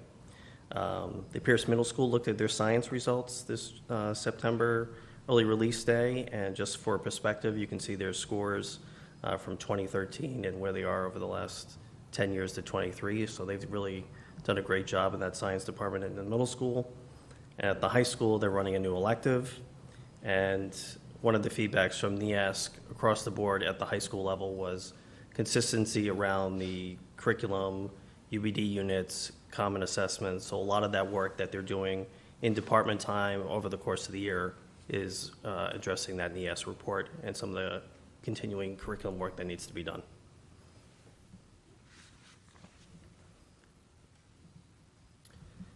K-12 ELL learners, we had a TFM report, a tier focusing monitoring review of our EL program last year, and it brought back 3 concerns around staffing, access for some of our EL students, and the curriculum that's a little bit in need of an update, and record keeping. So we have to file a continuous improvement plan. It's called a SIMP, and we're following that all along. I would say that there's a lot on this slide. We're trying to work with the department to align to the standards of where kids are assessed. We've seen an influx of maybe 5 additional EL students from last year, but I would also say the severity of need of these students that come is really striking in terms of the language need, some background in trauma, and it's challenging to wrap support around these families when we really don't have capacity to translate and meet families where they are. So that's one of the things we've been working on in registration and family support with Marnie McKenna, because just walking them through the processes of school that we consider, just normal, it's totally new to a lot of the families that are coming in. I just have one quick question, and I promise that I'm not even asking half of what I have because I realize we can deal with this later. But English language learners is the one area of the district where I feel like I know the least. Could you talk at a very high level? What is the model for delivery? Is the expectation that the classroom teacher is the one who is either dual certified or has gone through, I forgot what he's like, there was a special training that Destiny used to have. Thank you. Yeah, Or is there a pullout or something? Yeah, everyone's required to have that for licensure purposes. That doesn't mean they're dual certified, there's just a certificate that's part of it, but. And then instruction is based on their WIDA level, so that depending on when the student has entered the United States or where they test on, it's the WIDA, right? Mm-hmm. On the WIDA. So some students are just in an EL class, and sometimes they are integrated in. It really depends on age and grade and their assessment level, their English proficiency. Some of our more significant students will have that pull-out support that Zakia is talking about, but we really want to integrate our students into the general education setting so that they can build relationships and learn from their peers in terms of the language acquisition. I don't think I've seen the data around demographics of these families. In terms of the Yeah, like 100 plus? Yep, we can do a breakdown on that. Just in thinking of like a lot of some of the more recent waves, Yep. and we've seen those recent waves show up here. Yep. And how are we tapping into community to support, sort of that wraparound support that schools can't do by themselves, but, yeah. And who in Central is assigned to monitor English language learning? I think in larger districts, it's like a department. We're so much smaller. Right. Yes. So as I said, this is the area where I feel like I know the least about. So thank you for highlighting it. I'll gather some of that data and share it. This next slide speaks to the 3 pillars. We're working on personalized learning in UDL, allowing students to have multiple means of engagement, representation, showing what they know. You heard in the Cunningham presentation around personalization through choice. We have 2 consultants that are going to schools, spending full days there, and really getting into the work, modeling lessons, attending grade level meetings, doing demo lessons, providing coaching to move that model along. And you saw how well, the schools are doing with looking at data. So we have a district protocol in place now in terms of how we look at data and finding the student problem practice and the teaching problem practice, and how we can assign interventions for kids so they're really making gains in a quick 6-week cycle, and then assigning new kids to that caseload. We've definitely grown in that area over the last year and a half. And in terms of the social emotional learning, I think the research shows that social emotional needs started well before COVID, and I think COVID exacerbated it. So the work that Milton is doing is really highly focused. There's an SEL, there's SEL teacher leads, there's an SEL sort of subgroup that works together with the Lover principal Karen McDavid, the adjustment teacher lead Jenny Bellevue. So there's a lot of work being done from that small group. The work currently that's integrated this year is there's a second step program that's being rolled out amongst all the elementary schools. Calm Classroom is integrated throughout the community. You can see some of the work in the classrooms and also some of the strategies through adjustment counseling. The Michigan model, Botkin life skills, and then we're introducing the Power School Screener, the SEL Screener this year to see how that rolls out with some of the data collection around student need and social emotional learning. So all of those are sort of tier 1 supports when you're thinking about the TSS model. So some of the work that we're sort of tasked to do is to really start looking at some of the tier 2 and tier 3 supports across the district. How do we integrate some SEL supports for students with higher needs or that have more focused needs and individualized needs? And then Zakia has been doing some really nice work with her team around creating anti-bias lessons for the community. And so then for equity in learning, I think it's really important that we just really talk about what that actually means. And so equity in learning means high expectations for all of our students with appropriate support for all of our students. And that's really what we want to see throughout the district. And even though we have each of these pillars separated, they are all really hand in hand. And so personalized learning is part of equity in learning, and equity in learning is part of personalized learning, right? It's all cyclical, and the same with the social emotional learning. We need to make sure that all of our students are in a place where they feel safe and they feel supported so that they can learn. And that's going to look different based on their individual needs. And then, one of the things that we are continuing to do is ongoing assessments with our co-teaching model across our district to make sure that our access to instruction is equitable.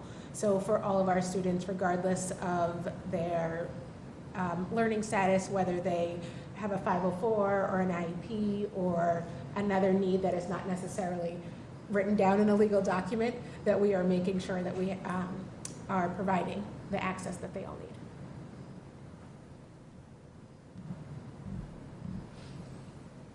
Just some important updates. The elementary principals worked last year with some of the curriculum leads. We have a time on learning document that shares by content and by grade the minimum and maximum of instruction. So we have some continuity and clarity across the district. We've revised a report card that we're going to be rolling out at the elementary level next year. Some of the feedback has been it's a little confusing to parents, but it's also not super teacher friendly. So we think we have a better version of that. We've solidified common planning time, and just like in Cunningham talked about, when teachers have that block of time, they're making the best use of it, of looking at data, reviewing kids, finding the kids that are in need of support, reassigning interventions. Last year we did have an ed eval committee, so we're trying to get better at giving teachers feedback from evaluators and being more consistent. And a lot of our art, music, and PE staff are very happy. They're assigned to one school now and not traveling across the district, and that gives them more continuity, consistency, and an opportunity to go a little more in depth with kids as opposed to teaching and then trying to commute to another school and then make time for the commute in an hour-and-a-half class and then come back. At the secondary level, they're really focused on UDL, the NEAS curriculum updates, and we also had an eval audit last year looking at some of the observation evaluations that were given to teachers, and we have a coach who's giving some feedback to the group in terms of how we can be more specific and give teachers the feedback and coaching that they want so they can really make a difference for kids.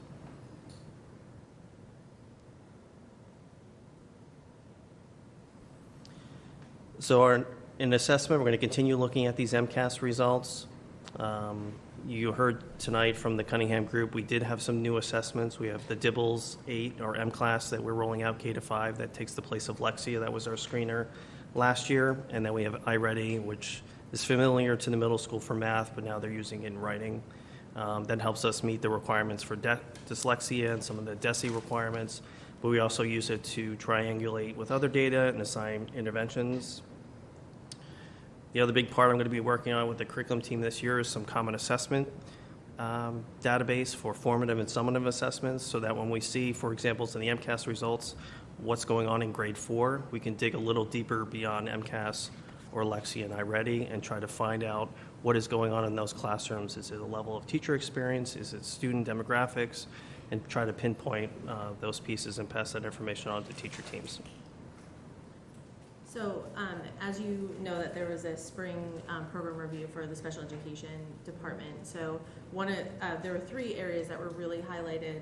One was around assessment needs, one was around programming and clearly aligning programming with exit and entry criteria, and then the other piece was professional development across the board that was relatable for special educators, related service providers, and educational assistants. So one area that we're really looking on in terms of assessment is really our improvement of data collection and assessment tools for not only IEP goals and objectives, but to help drive that instruction for students that are falling behind grade level or are in pull-out services or even that co-teaching piece.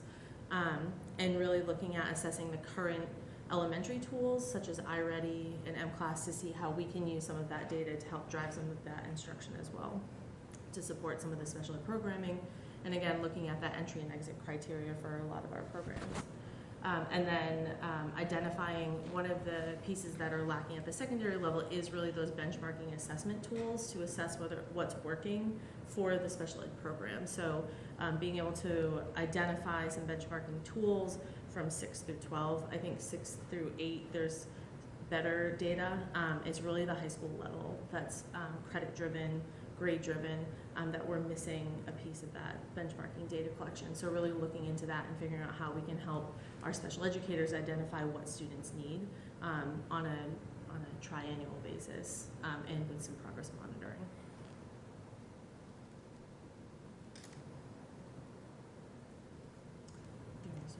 So we have a lot of professional development to take a look at. So starting with training staff in some of our new programs, right? So there's M-Class, iReady, EDPL, Power School, Coleman Safety Care, online mandated training for all staff. So one of the really nice things that the district has added is what is it called? ArcSed. There's a new site which is a central location for all of the mandated training for staff, and you log in and there's a list of the trainings that you need to go through.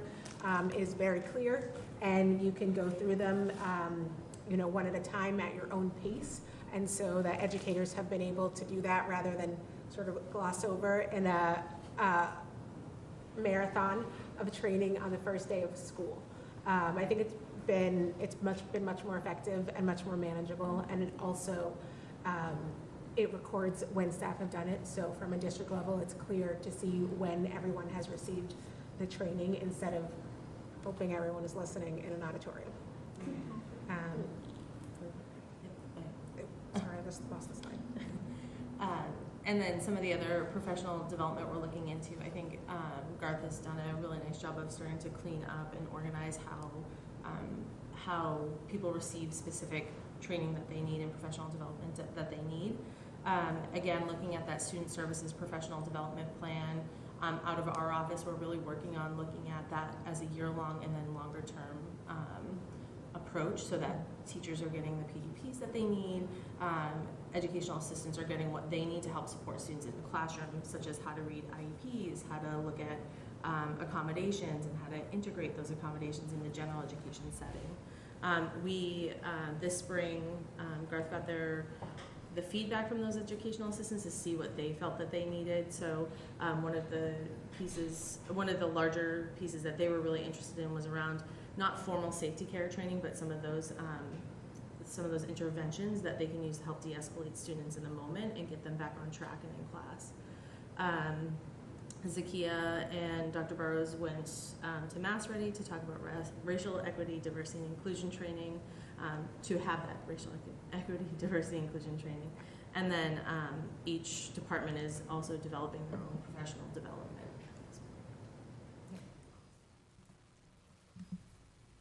So we've covered a lot. Our next steps, we're going to be working on these things between now and when we come back and give her another presentation. This was our first one. Thank you for bearing with us. We're going to look at the fall data. We didn't have it completely ready, but you saw Cunningham give you a glimpse of that. Stay on top of student progress, keep on those interventions, and definitely looking for additional resources, as Danielle talked about, those supplemental resources that can make a difference for kids. So thank you. Thank you. May I ask for a favor? I heard about those names a lot, like iReady, M-Class, but I don't know what subject they're specifically geared towards. So if you can give us a little chart of like iReady, this is for like math or like, that would be great. Sure. We love acronyms in education. Yeah, that's right. Probably an assessment chart would be helpful. Pre-K through 12, just to see it all in a snapshot would What be happens nice. when with which grades. And, Yeah, no, I think that'd be great. And what gets shared with parents. Yeah. And perhaps also like how can we utilize Power School, the new LMS that we purchased, right? Yeah. How can we incorporate all of these into maybe, as you said, like one platform that not just the staff can access, but also like the parents can access, the students can access. So instead of going to so many different links, right? So I also think that's really important to be able to tell the story, because I think when you get the numbers, it can be shocking to see, a number, but it really doesn't give you the story behind it. It doesn't give you the day-to-day. So having a platform that aligns some of those scores together with, teacher updates or curriculum and where the gaps are, it helps a little bit more tell the story. Because as a parent, you don't have the most parents aren't educators, so it's really hard to look at an iReady score, for example, in math and say, and not immediately be concerned, not knowing the story behind it. So yeah, it's a great idea. Good. I'm sure Power School can do it.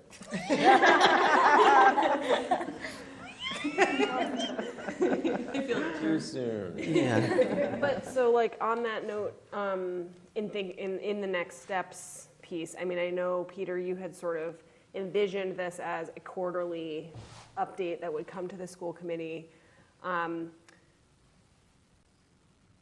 You'll continue to process, as you're saying,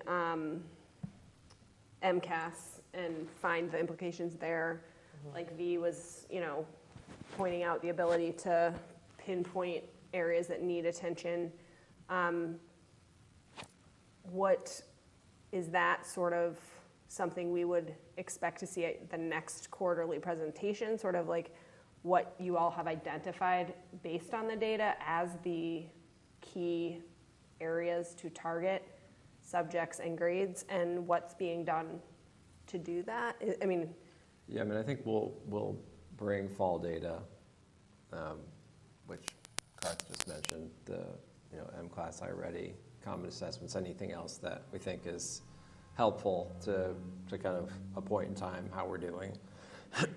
And then, with the list of all of the things that we're doing, a lot of things, right? We've got a lot of initiatives underway. So looking at, one of the things we'll be talking about is how we believe the initiatives are impacting the data that we're seeing. One of the things we're going to keep coming back to is MTSS, and you know, the tiered intervention system. That, I mean, it was interesting when Ziki and I were at the training the other day. The presenter said, you know, people get really confused about equity and they think it's all these different things. And she said, equity is MTSS, which I thought was a really interesting statement. Do you mind spelling out what MTSS stand for? Multi-tiered system of supports. So it's tiered intervention. So tier 1 is general instruction. Tier 2 is the next level. Tier 3 is the 3 tiers. Is the most significant intervention.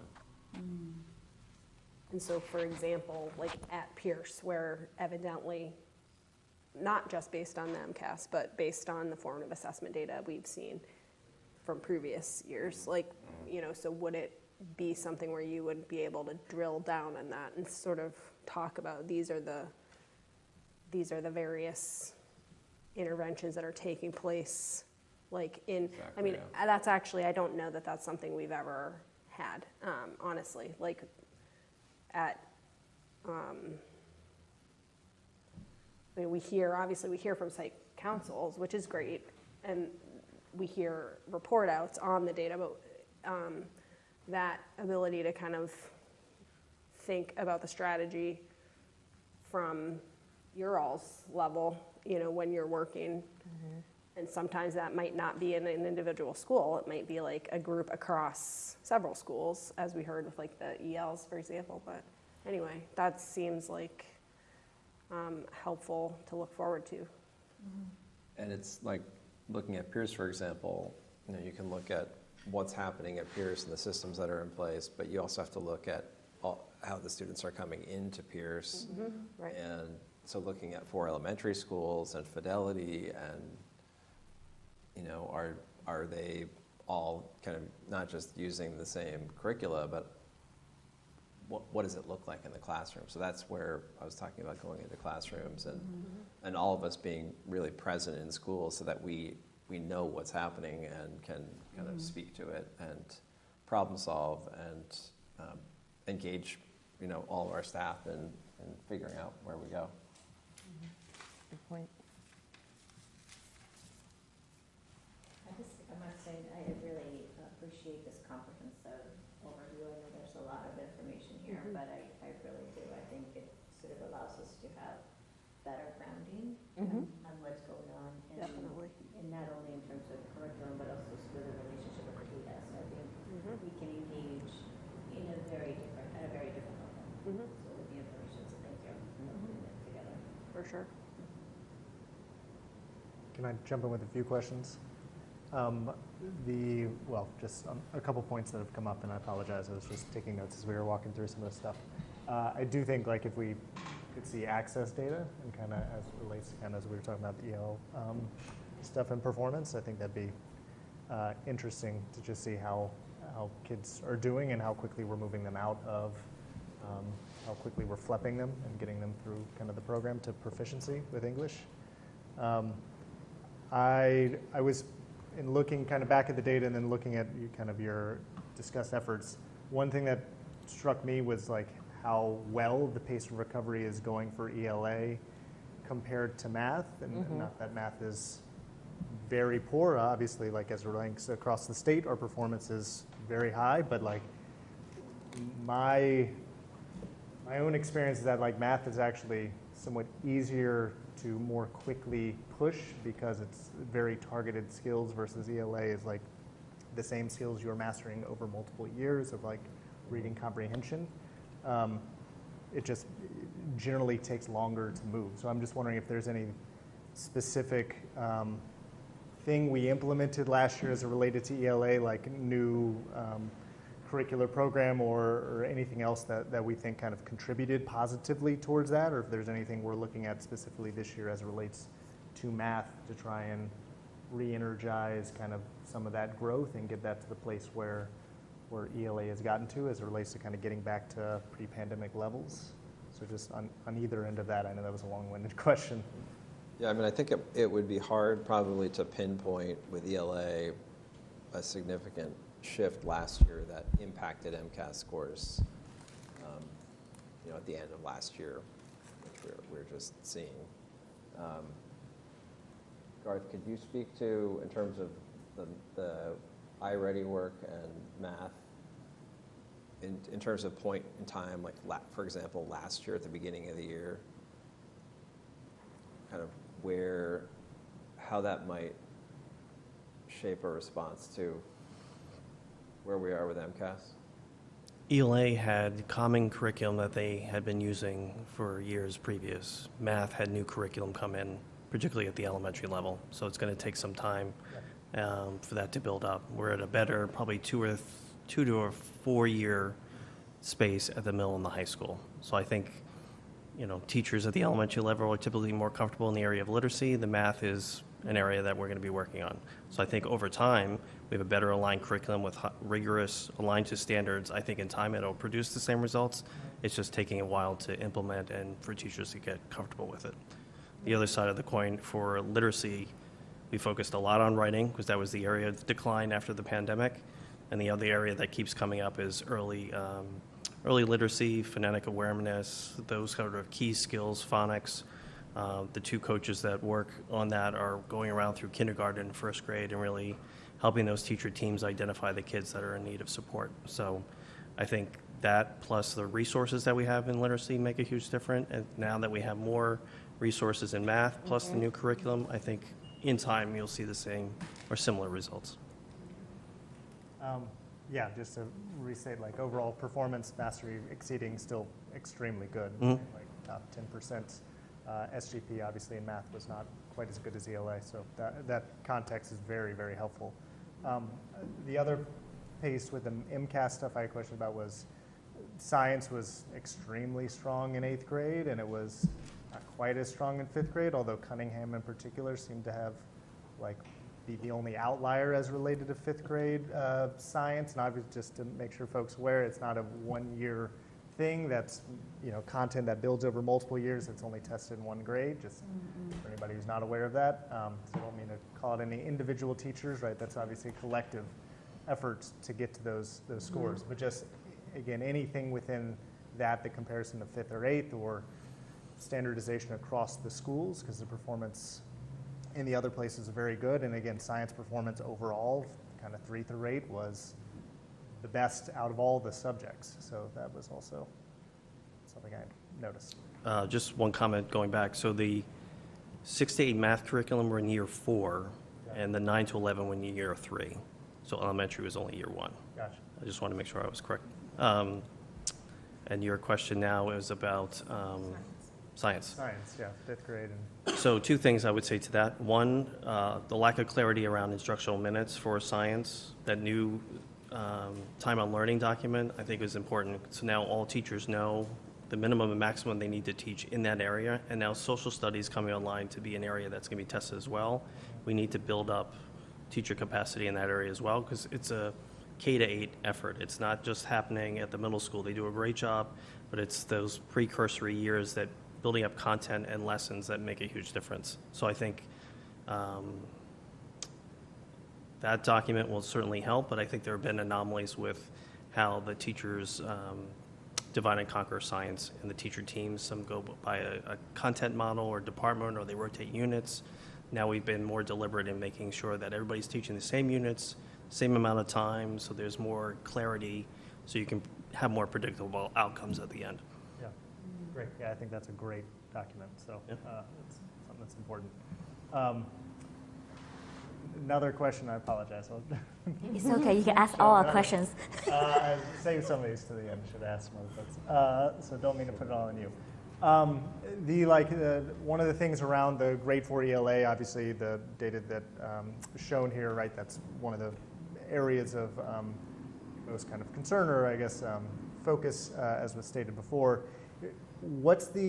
Is iReady the ELA internal assessment that we would use to kind of monitor? I guess I'm just wondering, were our internal assessments somewhat aligned and predicting that this is a place we were anticipating potentially struggling a little bit last year? How well, and not even just for 4th grade, for any grade, how well were our internal assessments aligned with kind of ultimate performance, and how confident do we feel in those?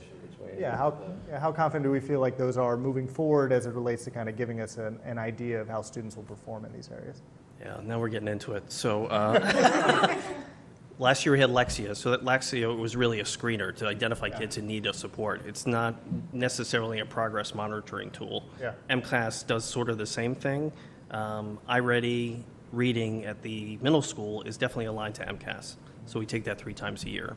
But what we've been talking about is the anomaly in 4th grade. We need other measures between fall, winter, and spring that are internal so we can identify kids in the performance gaps. Is it a curriculum piece?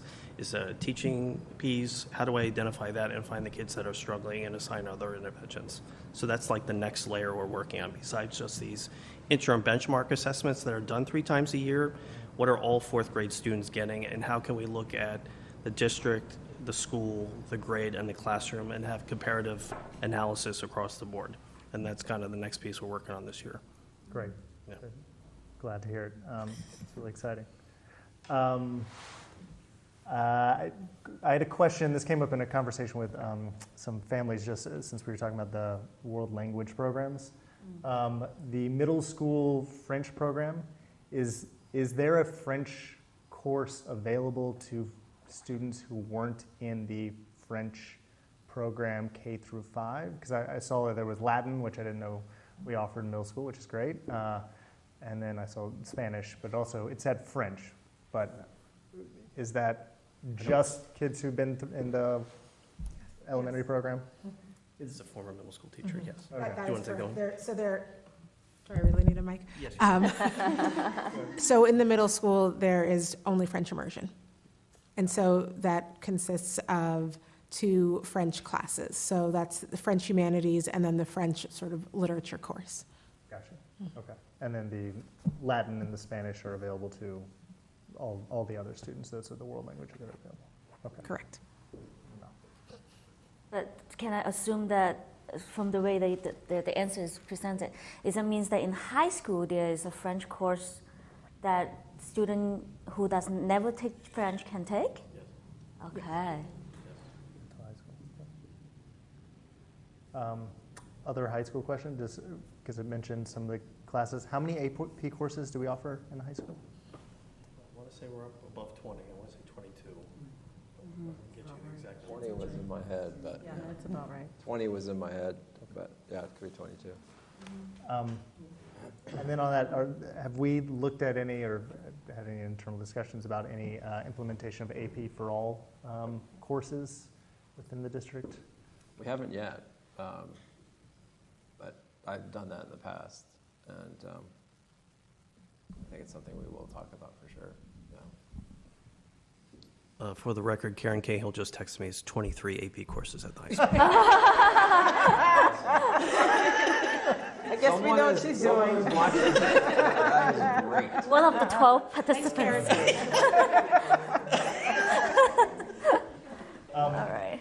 The last question I had, obviously, like in looking at the school-by-school comparison data, is obviously the Tucker performing not as strongly as the other schools. Also naming that, obviously, we have an interim principal at the Tucker currently, and like what additional resources are we kind of having in place, or are y'all thinking about as it relates to supporting him with obviously what is the, I want to say the hardest job out of the elementary schools, but obviously the most growth that's kind of needed to be seen there.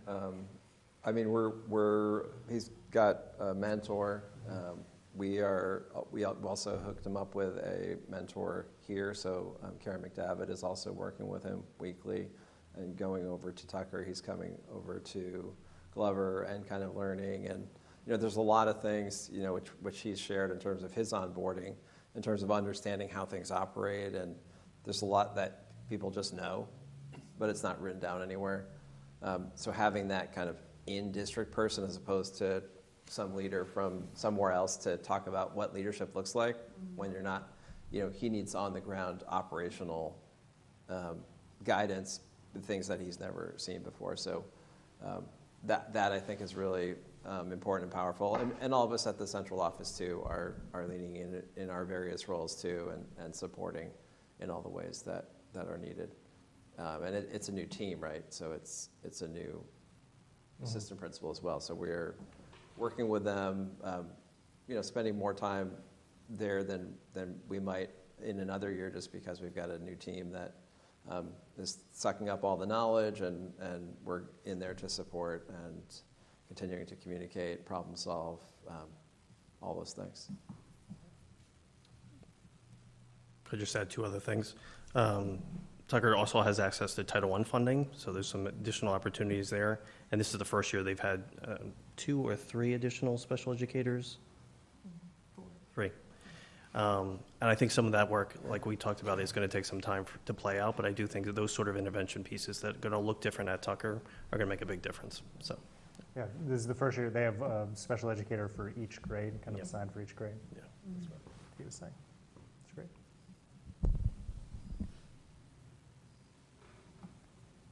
I'll stop there. So on Anna, Go ahead, and then I'll ask. No, you can go ahead, because I think my question is sort of a closure of a temporary closure question. So, anybody. Okay. You have. So you had mentioned that we are in year 4 of our math curriculum and year 4 of our English curriculum at the Pierce Middle School, Amplify ELA and Desmos. And what has kind of been like, what has been the feedback in the last 4 years? Like, is it doing what it needs to do, like supporting students that need support and challenging those that need it? Like, what has kind of been the general consensus? And I know, Zakiya, you've been at the middle school, so maybe you can provide some insight, like help me kind of understand. You want to start? And then I'll... You can do the ELA part. All right. I'll go for it. Okay. Let's see. The general consensus is that students don't love Amplify, but I do think that there are some real positive aspects to the curriculum. I think that it is laid out in a way that offers students multiple occasions to encounter different skills and to practice them repeatedly. There are some good measures for collecting data in terms of for their writing skills and quick writing assessments. I didn't love teaching Amplify only because for me it felt very restrictive as a teacher. Okay. I think there are some real benefits to it. I think that it is a little rigid. I think that for some of the, for differentiation, it has some methods in place that benefit from teacher supplementation. Okay. So there are ways to teach students who need a little bit more support with Amplify, and it has structures in place, but oftentimes those need teacher modification, teacher's adjustment to really fine tune them for your individual student, which is going to happen with any curriculum. You're going to need the teacher to do that. And the same for enriching for students who might need a little bit more of a push. Okay. There are ways to do this in Amplify, and I think most educators are using those, but I found that it was helpful for me to put some tweaks in order to really meet the needs of all my students.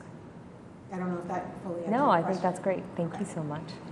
And I would say some of the work that we're doing with the curriculum is agreement K-12 around curriculum, what's working, what's not working, and what can we refine and find the gaps in what we're offering and provide supplemental resources.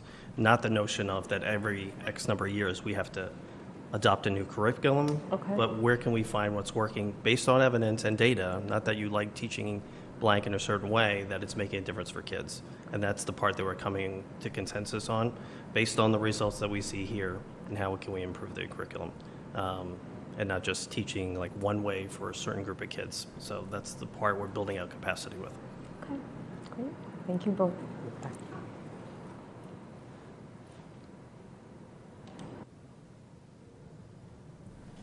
So I guess my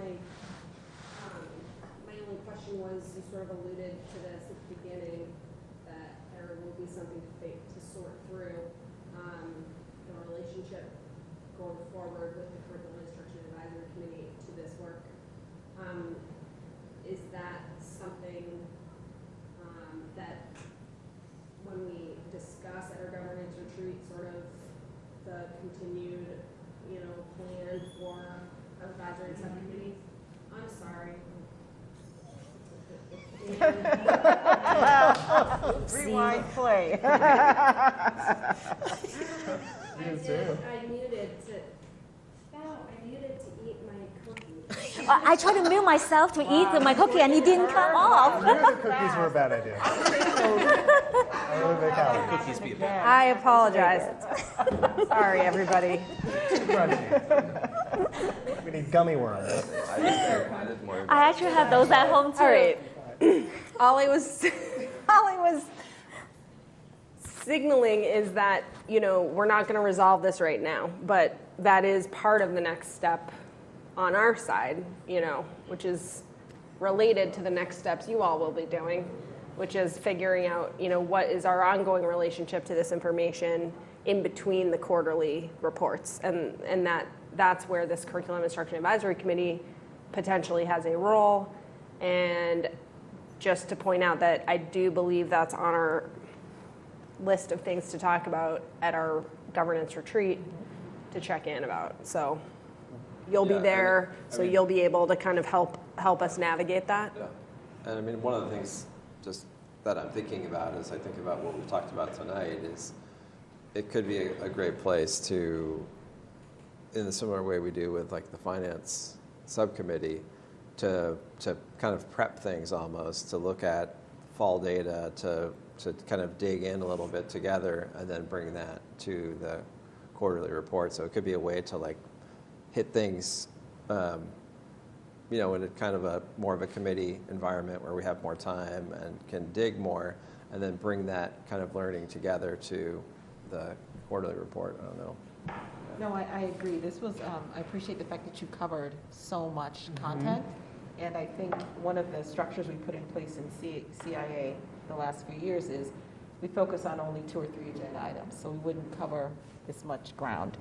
But for those priorities that we've agreed on are worth putting on agenda, we agreed to only meet, 4 times a year at max because there is so much work. And to have a more frequent update wouldn't even give time to get implementation and collect data to then report. But I do think as a committee we can prioritize what would be on those agendas and at what pace and what frequency, and work in partnership with the district to say, you know what, this isn't camera ready right now, we're still working on it, and it ends up being a mutually agreed upon priority list.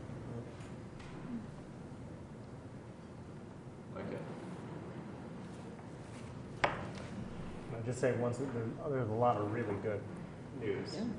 All the data Absolutely. Especially, you said the students with disabilities outperforming 2019. And I gotta believe that I know the district's done a lot of work with bringing more students back into the district, and our numbers are increasing over what they were in 2019. So for both those things to be true is really impressive. That's a great trend. We have to give credit to the people that were here, not to me. I was looking at them. Okay, good. Thank you, Karen. I know you're somewhere watching.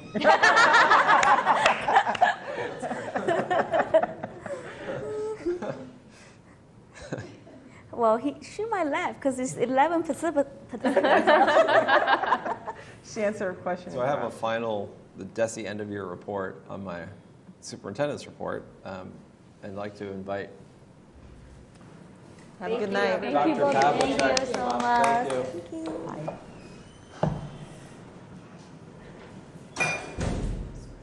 That's right, we need some snacks. Shout out to his wife for the nice new haircut. Are you talking about Glenn? She didn't cut it, but she's the reason he got it cut. It's very nice. He's talking about you. New haircut. It's new haircut. He got a new haircut. He was saying thank you to your wife. Very nice. So this is DESE end of year report. is only a 58-sheet spreadsheet that I'm happy to walk through with you, but this is not the end-of-year report that the quarterly report that I prepare, which is still sitting, waiting for finance to take a look at. This one is the report that we have to submit every year to DESI at the 1st of October. Breaks down all the spending that we do by school, by level, what comes from the town, what comes from grants, what comes from indirect costs with the town. It's a lovely document that every district has a great deal of enjoyment filling out. Character building. I mean, it's this massive link spreadsheet. The reason it is here as a vote is that every year the school committee is basically has to be informed of it, has to be given a copy, and the vote is actually to authorize the chair to sign it on behalf of the school committee and submit it to the state. So that's why it's here. Probably looking at the fourth quarter report in finance that I prepared will probably be easier to read than this one. But this is what the state uses to try to compare districts across all sorts of measures. And I'll say it's as good as districts fill it out. Leave it at that. But not for you. You are.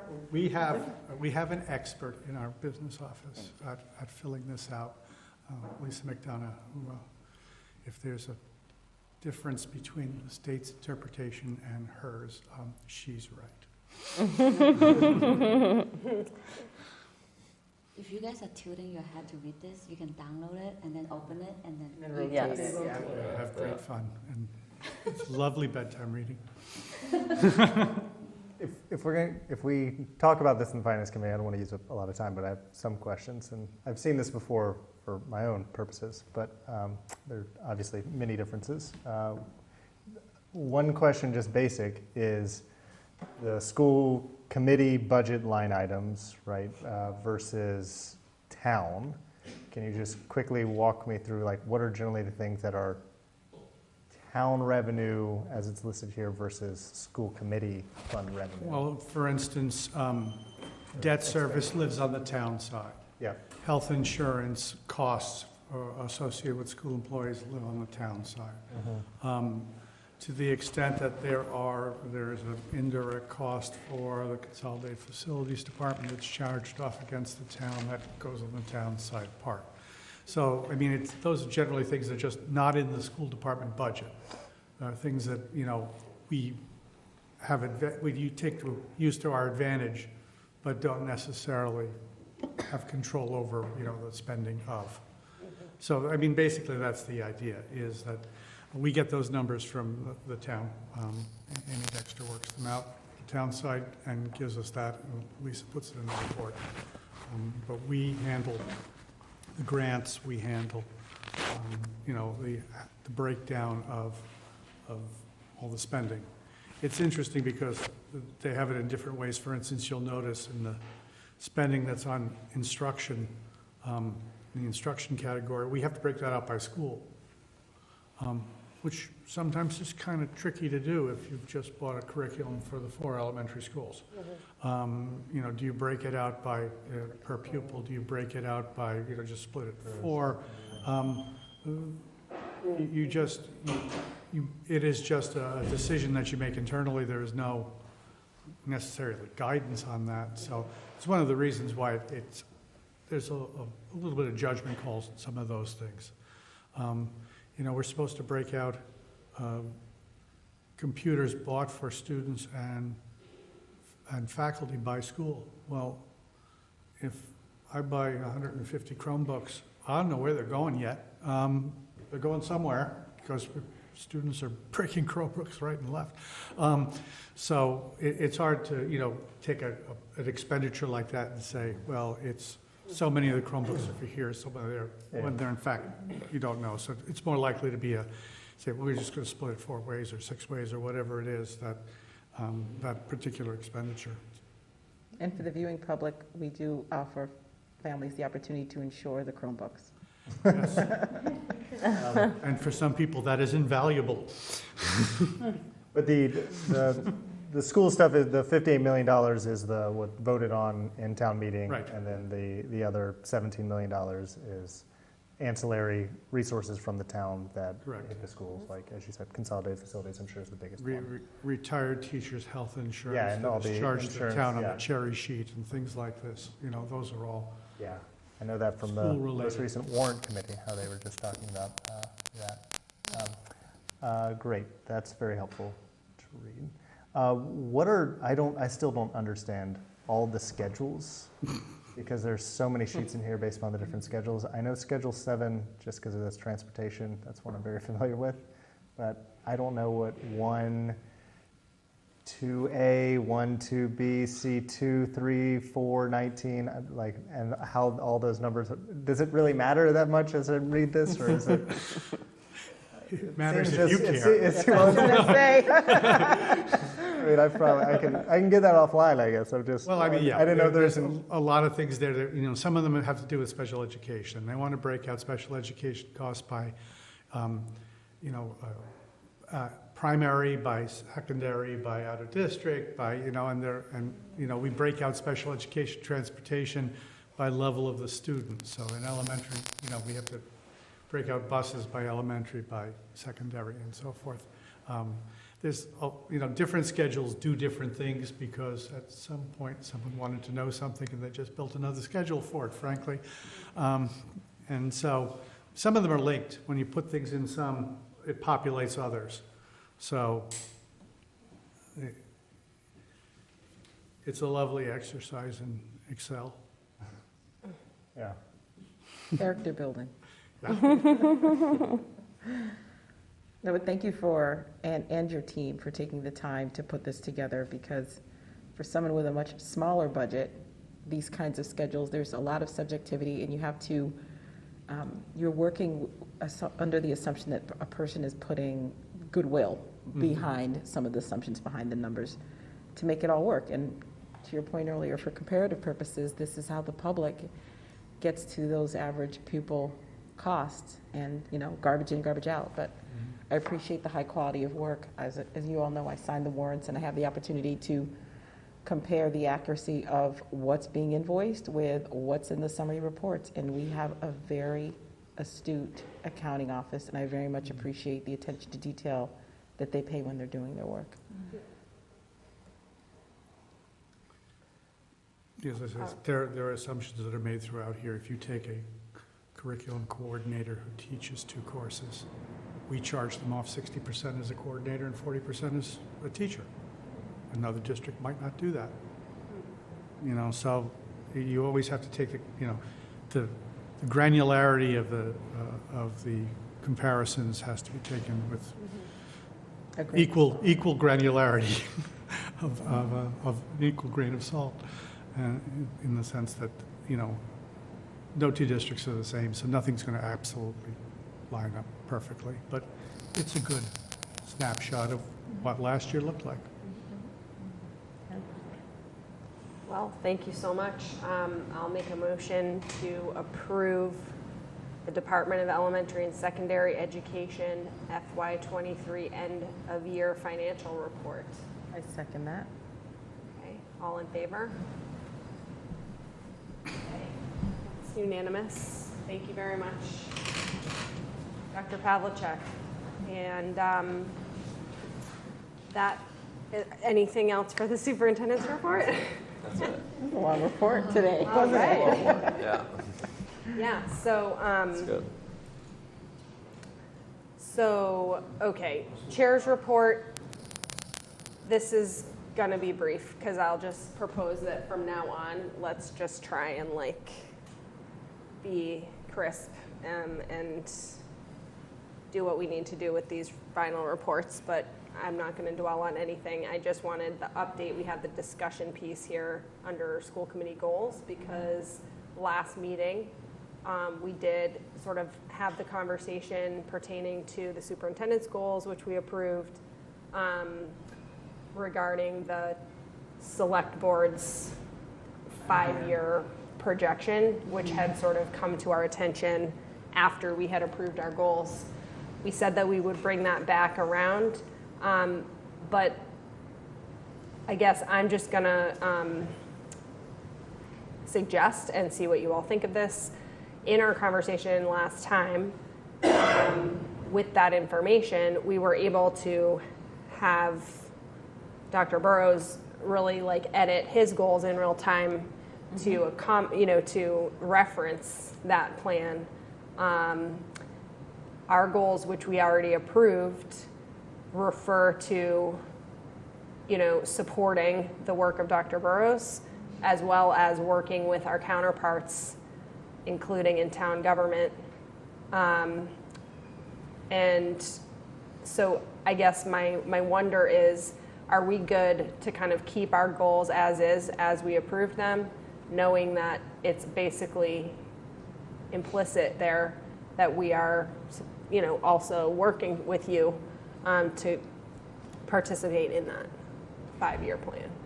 Well, I looked at this earlier, and under the student academic achievement and wellness, the last bullet point, it does reference securing the financial and physical space resources. It just doesn't have a time interval. So I think even as it is written, it is adequate, because if we're securing those resources, it will reflect the 5-year plan. I don't think any edits are necessary. Any other thoughts on that? Okay, so we're not, this is just on here as discussion. We're not voting, to do anything, but it sounds like we're sort of confirming that we're all still good with the goals as we had approved them. Perfect. Absolutely. Okay. So with that then, I'll just go ahead and we can do committee reports starting with finance. So we have to vote to approve warrant number 13 dated October 5th, 2023 in the amount of $638,000. It should have been dated, not October 5th. $638,877.05, but that might be the day she's actually paying it. Can I get a motion to approve the warrant? So Second. Second. All in favor? Thank you. That's it.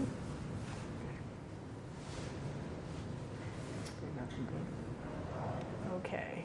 So it's just the one warrant tonight? You know what? Number 12. It was number 12. Thank one you. that you sent last week. Thank you for highlighting that, because I did sign one last week. So the second warrant, vendor warrant number 12, in the amount of $485,033.54, dated September 28th, 2023. Anyone want to make So moved. a second? Second. All in favor? All right. I just want to say I appreciate you sending those warrants out, because I voted on stuff all last year that I had no idea what I was voting on, so I appreciate this bedtime reading that I now get, and so thank you. Light bulbs. No, you're welcome. And as I said, our accounting department is extraordinarily accurate given the volume of transactions they are working with. To be honest, although I see all those paperwork and numbers, I don't know what I'm voting on as Oh, well. you So can I come just in. trust that you guys have You're bigger invited to judgment. come with me one day. We'll do it together. And then are there the finance subcommittee meetings? Like, I didn't see any on the calendar. Are there going to be some posted, and could they be cross-posted? I'd love to attend some, if Yeah, possible. initially it was intentional. So when we had the finance subcommittee with the select board, and it made mention that we needed this 5-year plan, and given Dr. Burrows' arrival and his goal of changing the format by which, or the process by which we developed the budget, we agreed that we would reconvene at the end of October, where he would have had a time to meet the leadership team and say, if we're going to do this differently, what does it look like? We did agree after the last meeting to host a meeting to go over the end of year report that I alluded to incorrectly earlier today. That is scheduled for next Thursday at 4 o'clock. Mark will be chairing it. But you all should have gotten a copy of that report in email. I can forward it. Don't waste your time right now. I'll resend it. Thank you, I appreciate it. But it's just an opportunity to talk about the end of fiscal year 23, which ended June 30th, Glenn has included a narrative with some of the highlights, but you'll also see the detailed financials. And in all honesty, take a look, because after a while, if you're in your second year on school committee, as you look at these reports, you'll start to see patterns in data, and it might make you have a really good question for him. But it's definitely an opportunity to see in the collective year end of what is cumulatively has happened in the district. I will double check with Charlene that it's cross-posted. Awesome, But, thank you. Mark's got this. Well, also, if just Anna attends, given you're not able to attend, Selena's going to be there. no, I understand, but that would just be 3 committee members. So, I think it's 2 I think 2 out of the 3 is enough if both. no, I just meant for cross-posting it as a whole school committee meeting. Oh, that's right. If you're the, Right? if We you're wouldn't the have only quorum if only Anna showed up. That's right. That's right. And just in case Charlene didn't, 'cause we didn't remind her. Next Thursday at 4? Next Cross-posted, Thursday at 4. It's going to never be on Zoom. Yeah. Charlene's Okay, all over it. perfect. Or Google Meet. It's going to be online. Great, thank you. Thanks so much. So, facilities. I will try and keep it brief. So facilities, we had a meeting, I gotta look back at the calendar here, the 20th of September, and then we had the full day site walkthroughs on the 21st, where we visited every school. Glenn was gracious enough to drive us around a little bus. He was a very good driver. And got us to all the sites, walked us through. The principals were all very kind to give us some of their time. We had great turnout. Almost the entire facility advisory subcommittee attended, which was great. And Lizzie was even able to join us for some of the walkthrough as well. And we were simply just looking at, again, the space issues. We're getting everybody kind of within that committee to have the opportunity to look. We were not able to deliberate because it was not a publicly posted meeting, so we haven't had a chance to hear what everybody had to think really about that meeting yet. We have another meeting in 2 weeks that we might have some more takeaways from, so that was exciting. And I'm looking forward to the conversation. The meeting on the 20th, we did get more. Chris Hayden was able to attend and share a little bit more about kind of what had occurred over the summer and some plans kind of going into this year. He actually recently shared kind of a draft plan of some SY25 capital improvement projects, potential improvements. So that's something we'll be discussing at upcoming meetings as well, as it relates to kind of keeping an eye on our goals around providing the fiscal resources necessary for the schools, one of those being facility. So those were some of the things that came up. Anything else you want to add? No, I mean, Glenn, thank you so much for driving us around, and he was very calm as we were stuck in traffic, as all of us were like restless kids, but he was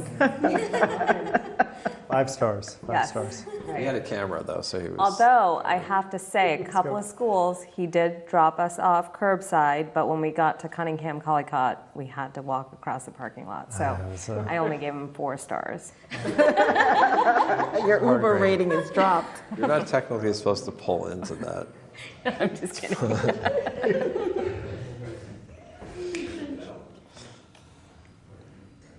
So what are some of the projects that we're going to do? We can share that with you. I'll forward you over the document. No thanks, you can just summarize it. We didn't talk about the new FY25 yet, so we'll talk about that in 1 and 2 weeks. So we can give an update in the next school committee meeting to kind of recap everybody's takeaways from our collective takeaways from the 21st, and then also this updated capital project planning. Sounds good.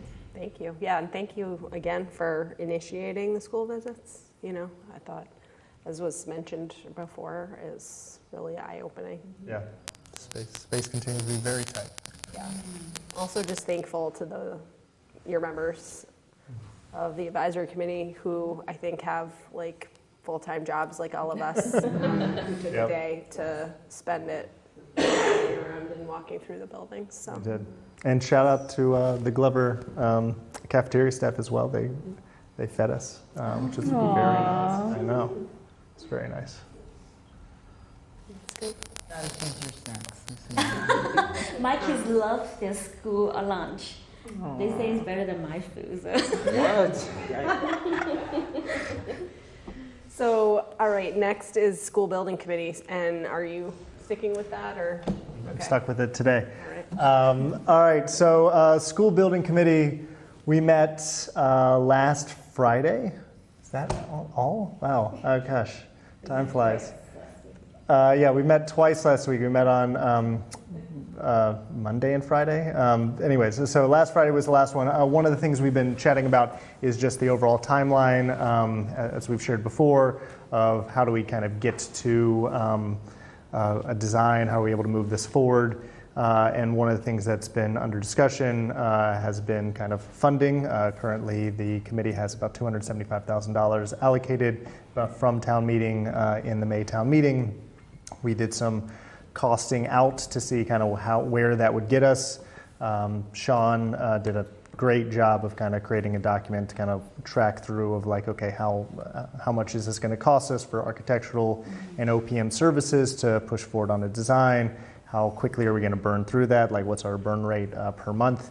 And so what is the money we will need to kind of get us through the next funding opportunity, which will be in the May town meeting. And that was really like the discussion of just like, do we have enough running room here where we can wait until the May town meeting and then come back at the May town meeting with some updated information, ask for additional funding, or do we need to ask now? And the vote we ended up taking, unanimous vote, was that we need to ask now within the December special town meeting.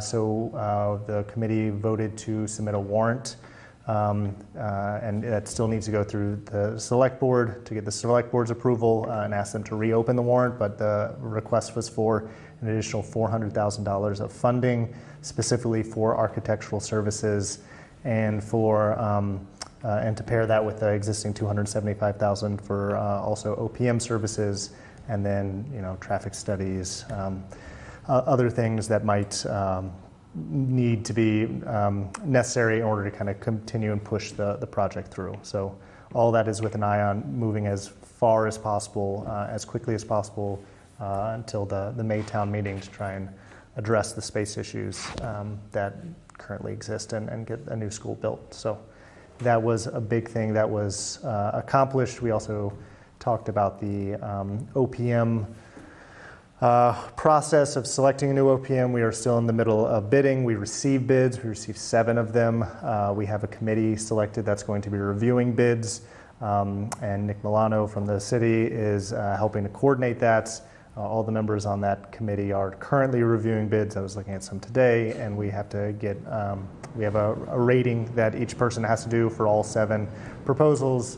We'll send that to Nick by Friday, and then we are meeting sometime. We're meeting as a smaller committee to discuss, create 3 finalists out of the 7, and bring those back to the full school building committee to select an OPM. So those are the next steps for that process. So we are excited for that. And then at the same time, we're still developing the RFP for the architect to get that out so that we can, again, move quickly if we get it. All that is happening at the same time while we are waiting for word from the MSBA. We expect to hear from that in December. So if we hear back from MSBA that we are accepted, their initial notification to us, I believe, is that like our funding would be around 45%. That was not exact. That was like an approximate number. So we should know in December if we're accepted and what our funding number is. If we get accepted into MSBA, that potentially changes all the other work we are doing significantly. So like we are kind of going down these parallel tracks. We don't want to be caught flat-footed if we don't get MSBA funding and waste all this time. So we are doing a lot of work now that might be wasted. But with that in mind, it will be very useful if we don't get MSBA. If we do get MSBA, accepted into MSBA, we'll still need to do a financial assessment to see what is the funding we'll get from MSBA, what is the potential benefit to the project, what's the cost of waiting, because as we know, the MSBA process is long and it will delay the project. It will take longer than it will if we kind of move forward without MSBA. MSBA also has some requirements that make projects a little bit more expensive. So there are some like downsides of MSBA, but obviously the plus side is getting funding, free money from the state that we don't have to spend. So, but that's something we'll use the expertise of the OPM for to help assess if there's a reason we should decline MSBA funding because of escalation costs within construction would actually kind of offset. So, you know, we'll look at it, but there's really not a whole lot to discuss there until we hear back from MSBA. And the other piece with the warrant article is that we will definitely not find out about MSBA until after the warrant is officially closed. So again, we're submitting this funding, but the funding warrant article as it was written and approved by the committee at least had a provision that if we get selected with MSBA and choose to go forward with MSBA, that funding will go back to the town because the funding won't be necessary if we move forward with MSBA, because we'll kind of have to take a couple steps back and go through the MSBA's modules and again slow down the project a bit if we move forward in that direction. So that was a lot, and that was not short. I apologize, Lizzie. Any questions from members? So what is the timeline for MSBA? It's like last I heard was takes like 7 years is their process. We could potentially move forward with the first couple modules, which are like the feasibility study and site location, a little bit quicker than most towns. So that should shorten it, but it still is. We still would have to go back and again start from kind of those things that we've already kind of done on our own and redo them through the MSBA process. So you'd have to do like the feasibility studies and traffic studies and all of them. We'd have to kind of redo some of that stuff and you know, re-select an OPM and an architect and kind of slow some of those things down. So again, this is kind of where we are moving forward in both directions, just because the timing, unfortunately, the MSBA decision doesn't line up well with town meeting, and you know, our hope is if they decline us, our hope is that we start the next calendar year kind of with an OPM, with an architect, with funding, and then we can move quickly with all three of those things in place, versus if we waited for MSBA's decision, we'd essentially have to wait till next May to kind of do a lot of that, because that'd be the next funding opportunity after December. What is our current timeline? Yeah, well, I mean, I don't want to speak too much before we get like an OPM and our architect on board, and it really depends on town funding decisions. So, you know, a feasibility schematic design, somewhere between 3 and 6 months, probably, from my expertise at least. So that means a really kind of rigorous best case scenario, and one I'm certainly hopeful for, is that we can have enough information to actually come back to the Maytown meeting and present something. That might not be possible, but that would be, that there is a chance that that is the case. And then obviously at the Maytown meeting, if we don't have enough information by the main town meeting, then the next opportunity would be the fall town meeting. And then once we get the funding, then you can do then you can move forward with the designs. You can move through construction drawings. That'll probably take 6 months. It could take a little bit less than that. And then procuring a contractor and then constructing the project on that kind of site, I'd assume, is a 2-year construction timeline. So, you know, altogether that's about 3 years. That's fairly quick, so maybe a little too hopeful, but 3 compared to 7, say. So it's a couple year difference potentially is part of the reason we're still having the conversation. Great, thank you. Of course. Anything I missed? I'm sorry. Thanks, Mark. All right, so that just brings us to Milton Foundation for Education. The MFE had its kickoff meeting last Wednesday, and they were happy to share that they're accepting grants from our teachers through October 20th. So if anyone is listening or watches it later, please share with your staff that this is a great opportunity to fund projects within your classroom. And they're also accepting group grant proposals. They also shared that the Monster Dash is scheduled for October 29th, which is a Sunday. They're going to have a bouncy house in addition to the run, so they're trying to have the same kid-friendly activities they had last year. And as we do every year, there is a t-shirt decorating contest. And the deadline for our students, elementary students, to submit artwork is October 11th. And they are looking for volunteers from our teaching staff.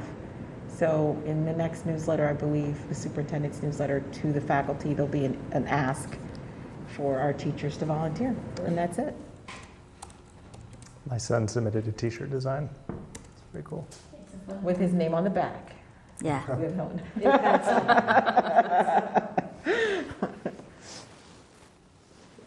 All right, thanks so much. So that's just approval of minutes then. And we have one set of minutes, which is September 20th, 2023. Does anybody have any edits to the minutes? There's one typo.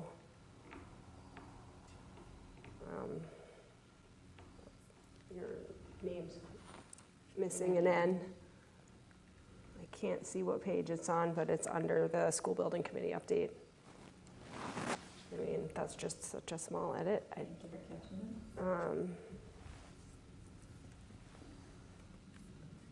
If no one has any other edits, I'll make a motion to approve the minutes of the Milton School Committee meeting of September 20th, 2023. Is there a second? A second. All in favor? Okay, thank you. So just next meeting agenda items. Milton High School Site Council is still planned.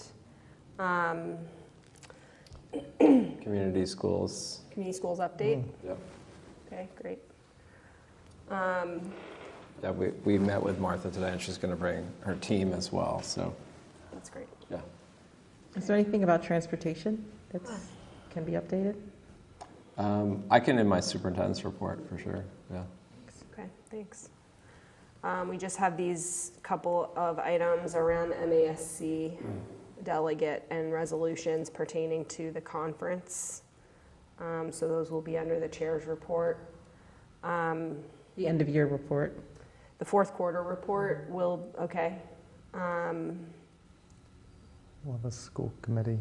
We had, but we're not, the FY25 budget calendar we're not doing yet, right? That will be coming later. I have to check in to find out what where we are on the admin side. Okay. Before I can say that. Okay. And then the FY25-27 capital requests. I have that on here. The sort of draft, I'm not sure, you know. They have to be voted because they have to go into the capital committee by the end of the month. So they should be as a voted item on your next meeting. Yeah, okay.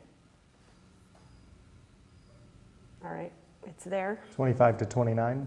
27 is, but maybe that was extended to 29, is that? Who's like, who is that something you're? We can just cut off those 2 years if we need to, but You're gonna be away. So, Maybe move the agenda item. Peter, is that something that you'll be presenting, or? Are you talking the capital? Yeah, who's? Normally either Chris Hayden presents the, he has produced the capital for facilities. Bob Patterson has produced the capital for IT. So would they be joining our meeting probably to Yeah, present those pieces? I'm happy to know it well and present it. I'll leave that to you, you know. Yeah. But certainly they're more than welcome to come join us if they want to.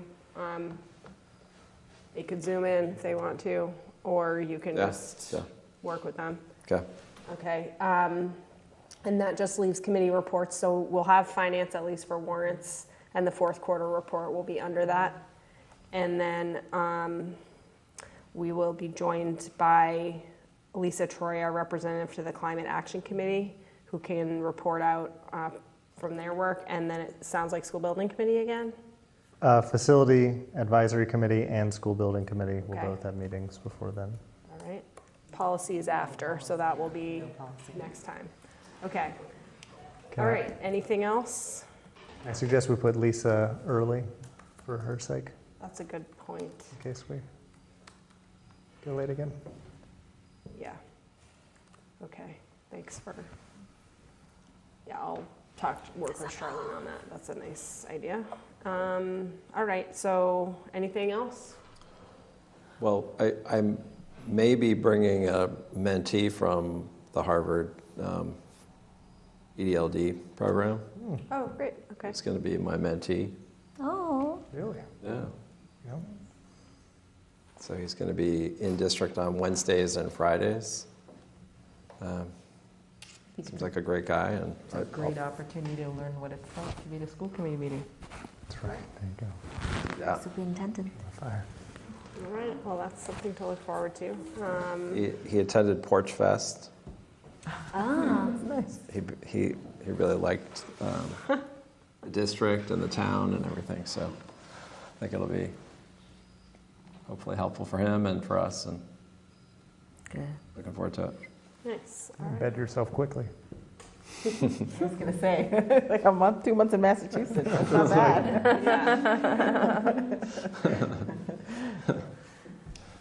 Okay, well, would anyone like to make a motion to adjourn? Make a motion to adjourn. Second. Okay, all in favor? All right, great, thanks, everybody. Thanks all.